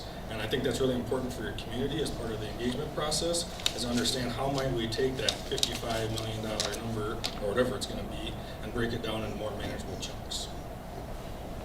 My main role on facility analysis is the coordination, which really starts with communication and documentation process and making sure that's good and solid. So that's within a hold internally and also on the district end. We want to make sure we're all on the same page. And so that starts with gathering data, making sure all the documents are shared among those who need to see it, recording meeting minutes at all of our meetings to make sure we're understanding what's being shared with us, and then also internally working with our Revit models and all of our consultants and making sure we're all on the same page at all times. So in terms of schedule, facility analysis, we're waiting about 6 to 12 weeks here. We kind of say roughly 1 week per building, and I don't mean that we're going to be in your building for a week. Once you take into account meetings and budgeting and all that, roughly a week per building. And I think the variable might just be access. I would say traditionally we've done facility analysis over the summer months when the buildings are empty or more empty than they are now. So as we look at sliding that up into the school year, I always have to be cautious to work around the building schedule so we're not impacting day-to-day work. So there's probably a few questions to go over in terms of facility analysis. I mentioned those admin meetings, those teaming meetings to really kind of understand your goals. So I've looked through the analysis that was done by Cross Anderson, and that might be a really good starting point, or your feeling might be get rid of that and let's start from scratch. So we'd love to understand more about that. And then there's kind of another layer on facility analysis. A facility analysis, kind of like this one, is really a snapshot in time. It represents the time we walked through the buildings, but doesn't track it over time. You have to kind of go back and re-update over time. So another option is facility inventory, and that's really a database, and it's kind of based on lifespan of materials. So we do things like we'll track how much carpet you have in the building. And if it was installed 5 years ago, for example, and carpet lifespan is 10 years, it will automatically populate your maintenance list as coming due, so you can help build a plan that way. So that's kind of a little bit step above and beyond. We haven't seen too many districts go that route, but it's an option. And then finally, is there any kind of specialty considerations to take into your facilities? For example, maybe you have a site that you constantly are dealing with water issues, so we might want to do some soil, get a specialist and do some soil testing, maybe a wetland delineation, or maybe you have a building that you know has a lot of asbestos, but you don't have it quantified yet. You might want to get a specialist in to kind of team and look at that. So those are a few considerations. If you have thoughts, we could capture them now. Otherwise, we'll keep moving. What I'd say about facility analysis is it really is, it can stand alone. It can be the document that you say, we can stop here, because if you think about Maslow's hierarchy, it's sort of the base of the pyramid. It's if you did nothing else to the buildings, you still have to maintain those physical conditions. You have to replace the roof. You have to do these things to keep them in working order. It's the other items that add the long-range planning, once that analysis is in place, that start to form the larger picture. So those are the things that Val and I started talking about a little bit. So again, going back to this diagram, if we consider this as sort of our options committee of the work that's going to do the work, it's gathering all that other information that goes around it. So let's talk a little bit about some of the educational information that we start putting together. One of the first things that we want to do is take a look at your enrollment studies as well as the capacity of the building and understand how many students do the buildings hold, what's the long-term projection for that, and what changes do you want to make as you look through the building. So you have enough seats to hold the kids. Is the airplane going to fly full, for example? Another item that we can take a look at is the utilization of the building. So this is something where we go in and we look at using your scheduling information, how are the rooms utilized each hour of the day? It might be that the room is scheduled, but it's only scheduled 3 out of the 8 hours out of the day, and so we can find some inefficiencies that we might want to take a look at in terms of, is there space that you want to capture for other programming initiatives, for example? We can look at equity and comparison. So this was one where we're looking at all the elementary schools across the district and trying to say, based on the spaces you have, are they the right size? Are they too small? Are they too large for what you're teaching in? And how do they compare building by building? So you can start to look at equity, which is really important when you start comparing neighborhood schools and some community members saying that building gets everything, we don't get anything, we still have these problems over here. So we can look at how the buildings stack up to each other, as well as sometimes you want to compare yourself to your neighbors or your peers. This was something we were looking at for Delano Public Schools when they were trying to look at how they handled their growth and what their neighbors and people similar size were doing in terms of grade configuration, so they could determine, should we move our 5th and 6th graders to here, or should we move them to here, and what makes the most sense. So there's lots of different ways we can do neighbor comparisons from district to district. Then we might also look at some things that are not educational, but still relate to education, like security. Yeah, so we all know security can be an evolving topic in schools. So it's always a good spot to, maybe revisit the conversation. Is there anything that has changed? Where it should be addressed within your building, or how you operate your building security? Where's your main office? Where's your check-in point? Does any of that infrastructure have to move around? And speaking of infrastructure, do you have enough cameras or card access or even exterior door contacts to alert you if any doors are propped open? I think one unique thing about our experience, not only in K-12 but also government healthcare, is we've seen a very wide array of security solutions, and make sure it's always tailored to the community. It's also good that, we have engineering, mechanical, electrical on staff in our office, and they sit amongst our teams, and they too specialize in K-12. So I think it's always good to have them put their expertise to work. And so getting them your utility bill information so they can audit your efficiencies of your buildings, which ones are running very efficient and which ones are not. We can add that data into the discussion around facility analysis. So you start to look at EUI, Energy Use Index, and start to look at the 2030 challenge and going carbon neutral. These numbers are really important to us as we try and figure out how can we help you get to those goals if that's something that you want to achieve.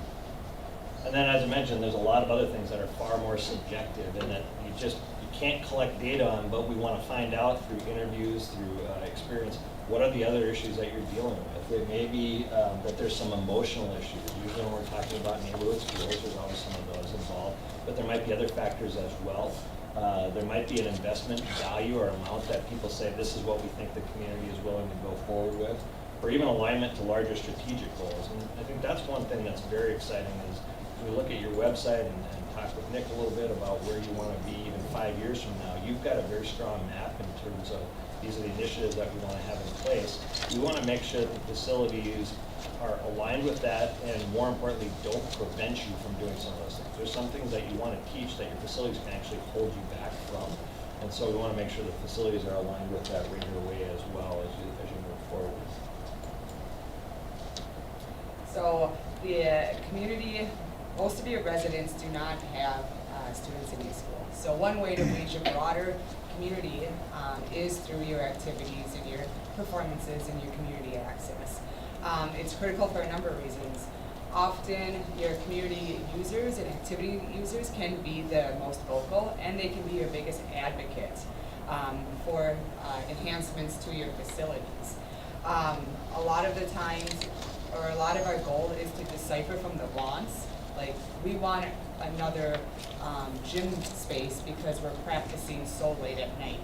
Well, we work with them to understand, okay, how many, let's see your schedule, let's see your practices, and we help quantify and give objective data to help support that, yes, they are down, they are short of gym space, or a baseball field, or a lacrosse field, whatever it may be.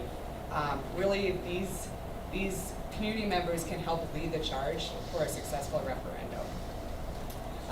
So it is talking with all the different stakeholders, even your school-age care, your community education programs, talking about what is the access to the facility of these community members, maybe during a school day. How can they be buzzed in or checked in and still walk around the gymnasium and get some exercise? Is that an option? Is there an area for fitness? Is that something your community wants? Again, identifying the wants, needs, and really we're going to make sure that we talk to all of your partners that are within your school district.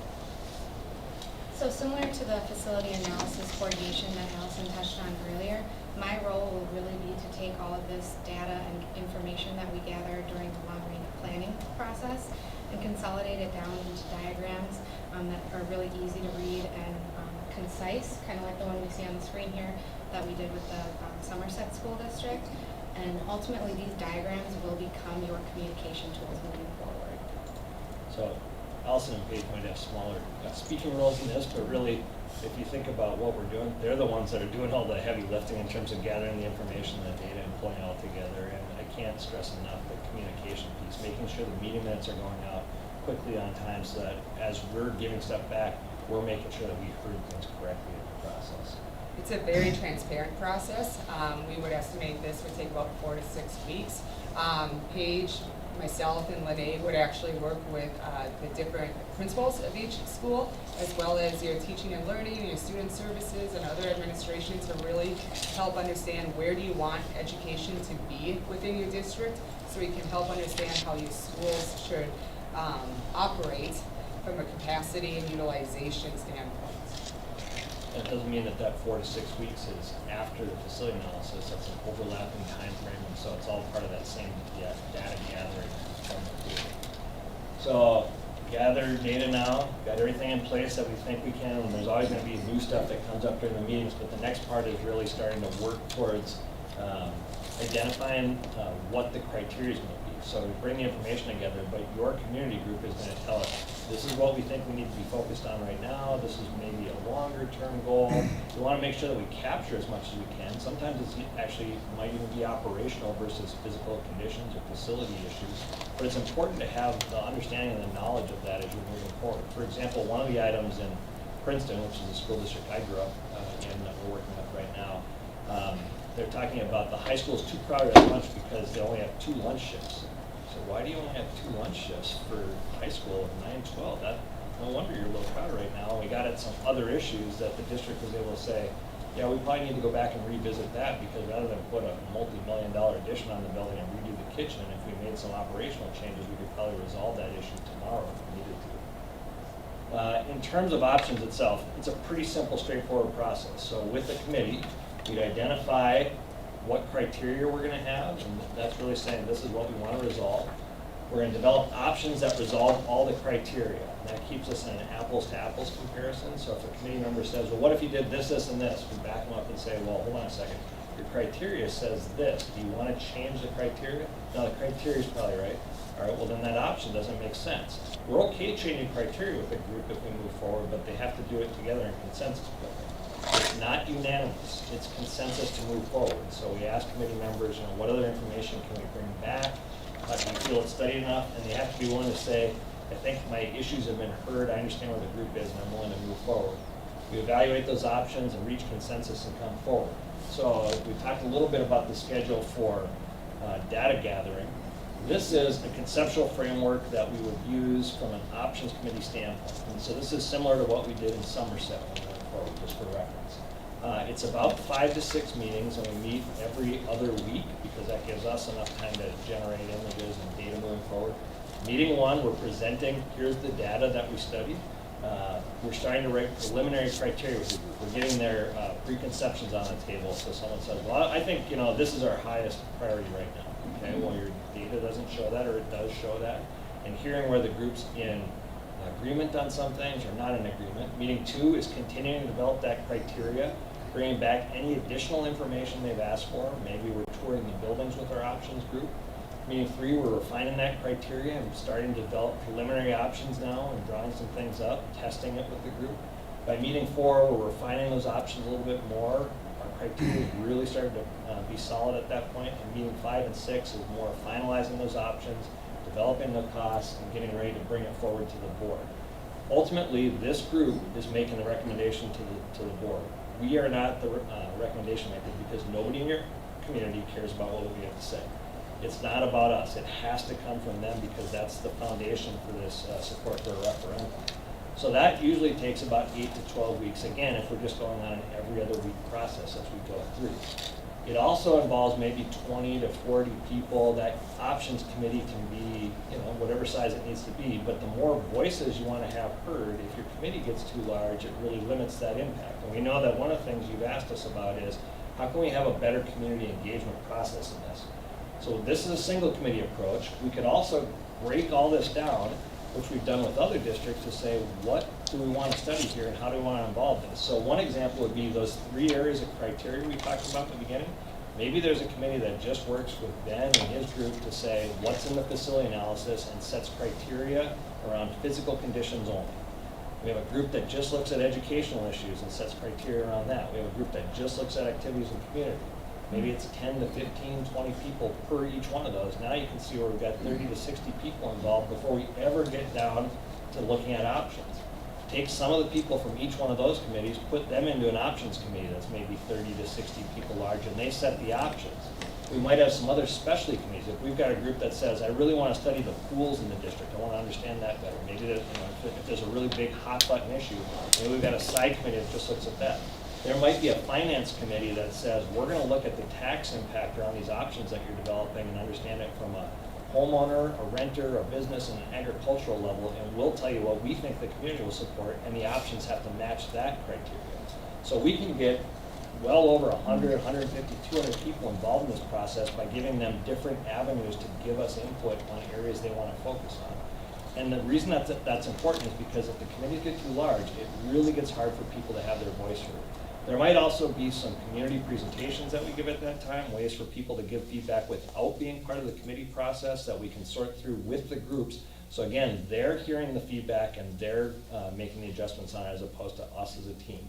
We believe our role is to be facilitators and to bring expertise in terms of here's what's happening in the educational world, but we're not the ones setting that criteria. So again, that is a way for us to engage more people in the process and move forward. And that's the foundation that we found is really successful for community support because they've identified needs first as opposed to solutions, and that's what they're talking to the community about. And that's really the foundation of referenda, is this process is designed to bring stakeholders who are involved in the long-range planning forward as the foundation for that vote yes group. They're selling the idea of this is why this is needed to the neighbors, not this is what we're doing, but backing up, going to needs. And so it really follows that model of there's 2 sides to a referenda. There's this side, which is what you can do, facts. People don't vote on facts, unfortunately. Facts don't seem to matter as much to people. It's all emotion. It's neighbors talking to neighbors and peers talking to peers about this is why it's important.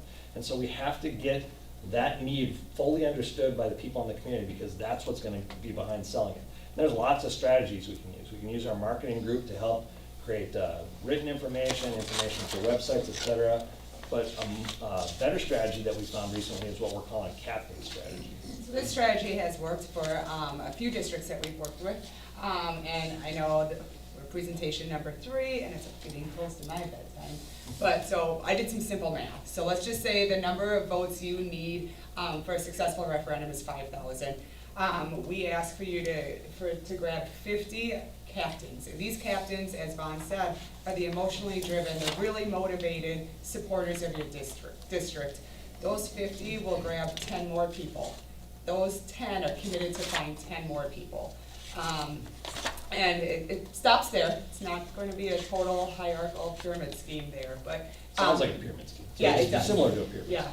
But our last, or blue bubble, the supportive voters, those are the grandparents, maybe your 18-year-old seniors are the ones that just graduated.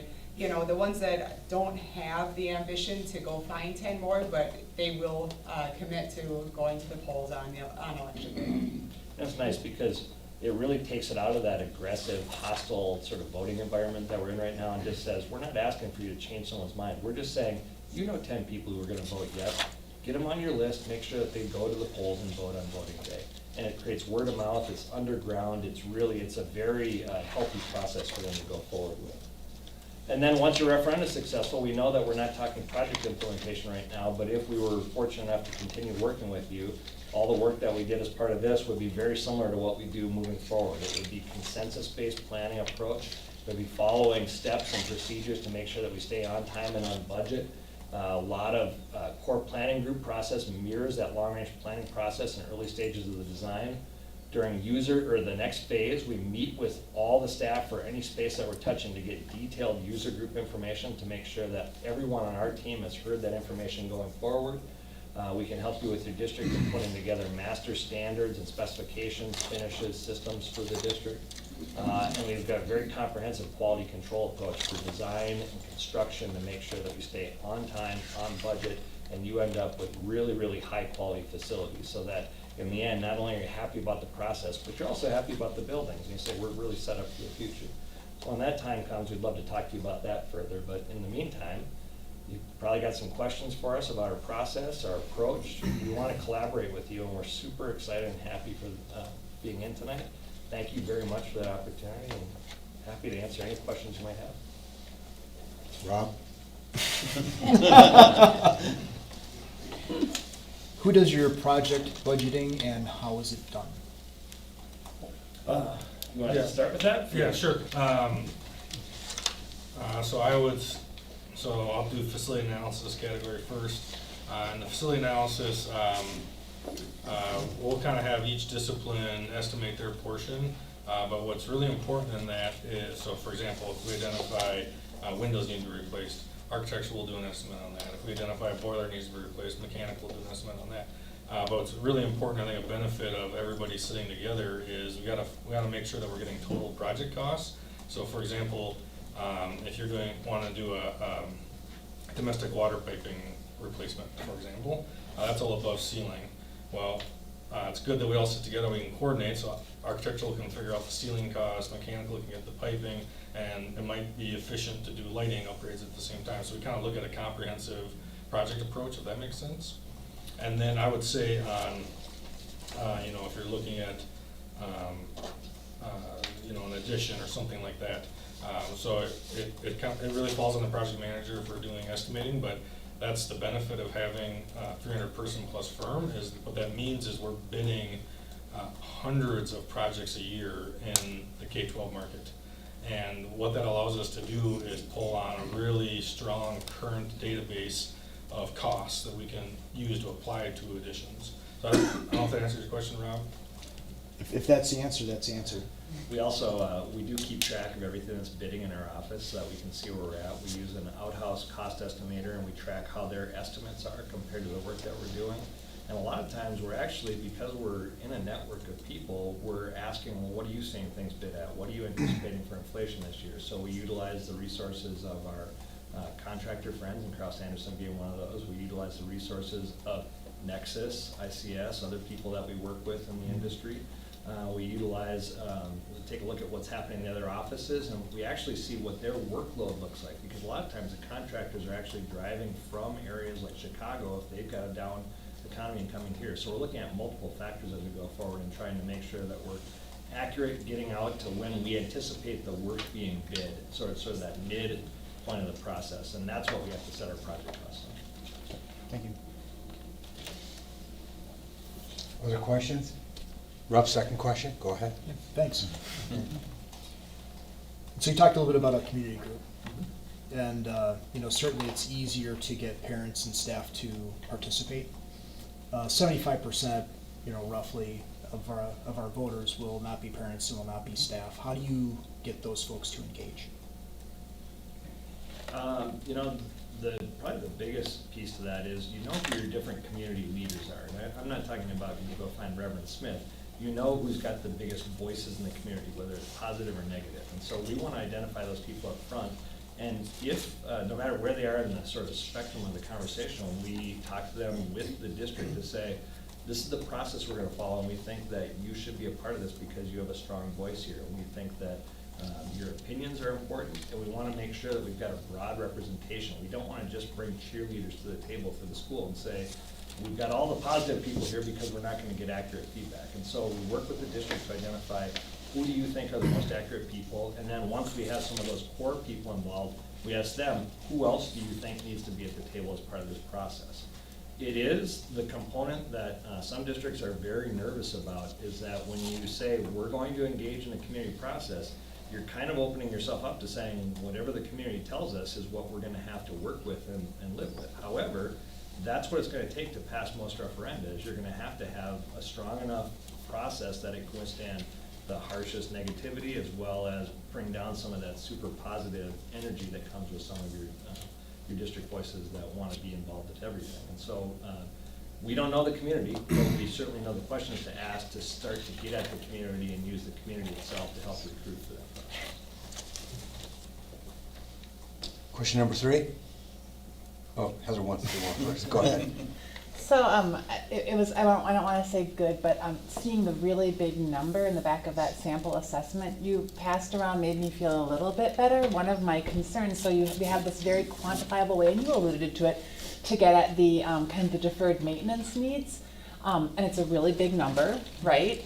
How do you, I can see an outcome that would be kind of an, oh my gosh, we can't even talk about anything pretty because look at all of this deferred maintenance we need to take care of. How do you facilitate bringing that piece about adequacy and the importance of aesthetics and 21st century living? How do you bring that into the conversation when you're talking with that community group? One of the nice things that the facility analysis, being a standalone document, it's kind of written and priced around if you were just going to take that project, that window replacement project, for example, and take it out to bid, that's what it's based on. But when you get into doing some of those other renovation type spaces, you're going to tackle a lot of that maintenance work as you go forward and do it. And so it's simply a starting point with communities to say, even if we only did priority 1, that's investing $120 million into the district. And we can simply take a look at doing these maintenance projects, but we think that's an opportunity for us to look at, while we've got the buildings ripped apart, should we be doing some of these other things and getting at it? Because it's going to overlap, it's going to have efficiency of scale, and so maybe for an increase of 25% on top of that, we're also getting these other educational outcomes as part of it. And so it's a starting point. The other component to it is, this is long-range planning. It's not, let's solve all our problems at once. And so we talk to groups about saying the importance for prioritization for us is we're capturing this information, but it doesn't mean that it goes away. I mean, look at your case, for example. Your referendum was 2016, and you're back and talking about it again. Those needs likely haven't changed from 4 years ago. There's still things that you talked about at that point that you're saying, we need to get to that this time around. And so we intend for these documents to become the foundation for whether we're involved or not, you as a district to continue saying, this is the process we went through. We identified steps 1 and 2, but we know down the line, we're going to talk about steps 3 or 4 or 5 as we go. And so it's not, there's never a committee that says, we did it, we got them all, took care of everything on the list. It's about saying, if we know we got a lot to tackle, how are we going to start to get our arms around it and get at it? So that starting number is always shocking, but it's not the last. And I think some of it's just also the way it's communicated too. So if one of your initiatives is to enhance your media commons, your media centers in all of your buildings so that you can kind of touch all of the schools, that can drive some emotions and feelings, and as part of that initiative, some of the deferred maintenance can happen. If we want to enhance site safety, so that there's, it's more safe for the pedestrians and the walker to school and the parent that drops their child off. Well, at that same time, we could be replacing your pavement and some of your outdated light poles that would show up on the facility analysis list. Okay, thank you.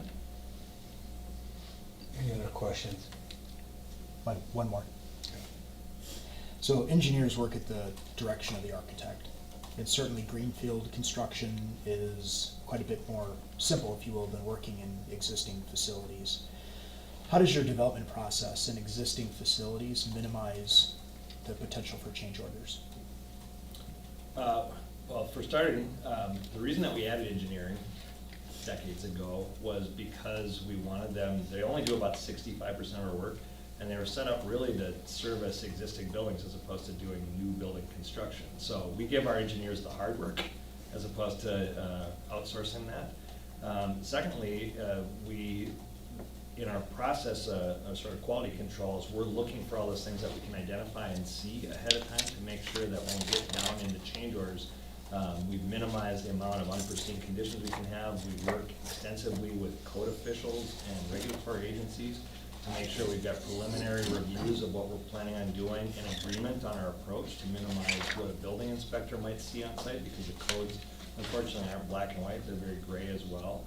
And our change order history as a result on renovation projects is below 3%. And so we really work on making sure that we've uncovered as much of that as we possibly can going through, and that our philosophy is that you only pay for something once.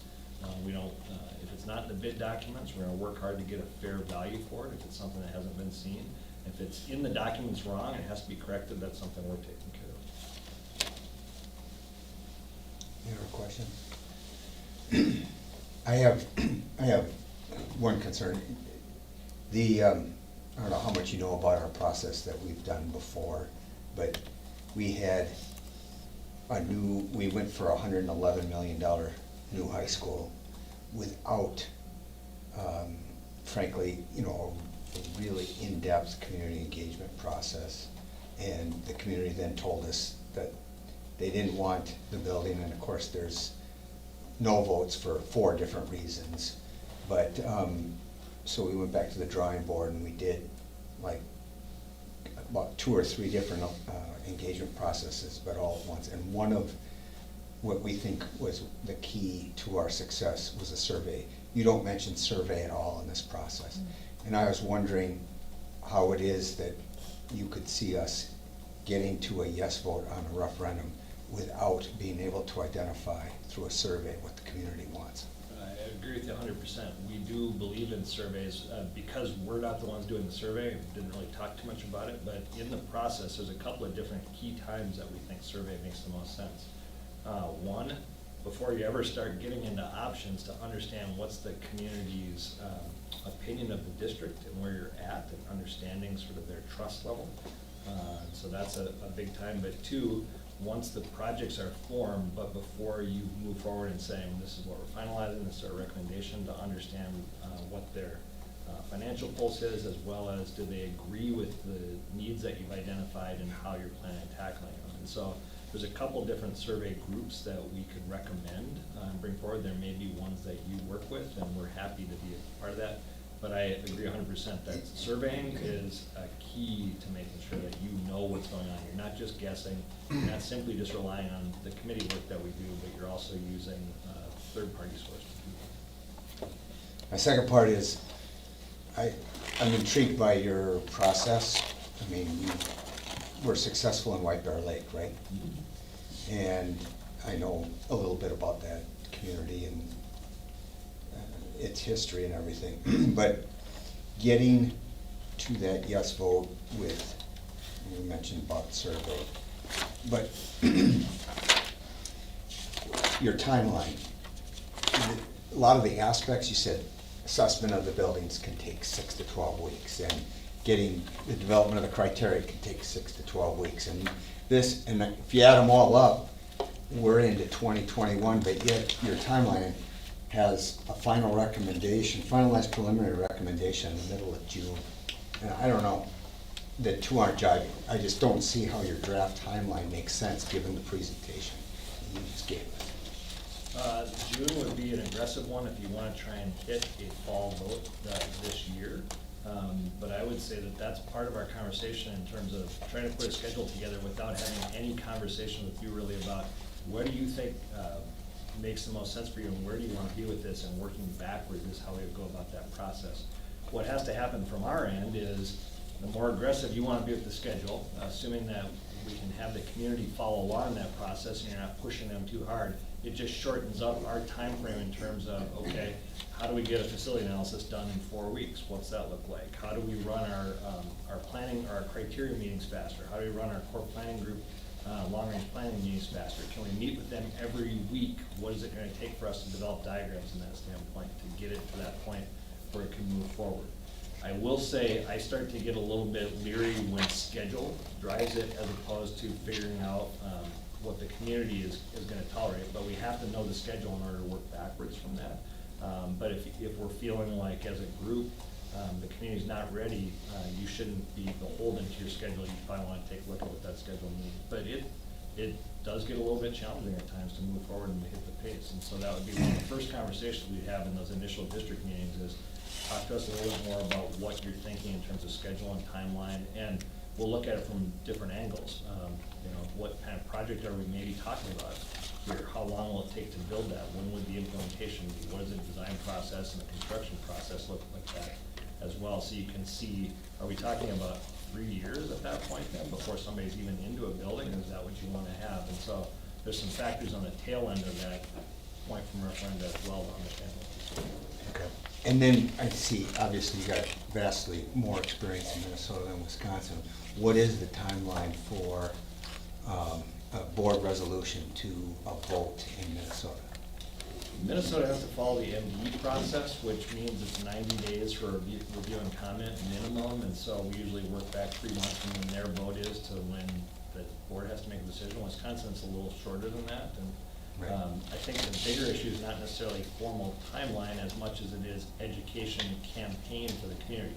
Once the district sets the vote, we usually see the campaign window is about 8 weeks for people's attention span, and if you do that during the summer months, it's really, really challenging. And so if you say, well, we want to go for a vote in August, that makes it almost impossible to educate the public. And so we want to identify really what's the campaign window look like around that vote and set the board decision accordingly for that. Yeah. Wisconsin's a lot easier to work in than Minnesota, quite honestly. Well, yeah, and our legislature kind of mandated when we can have our referendums now, so.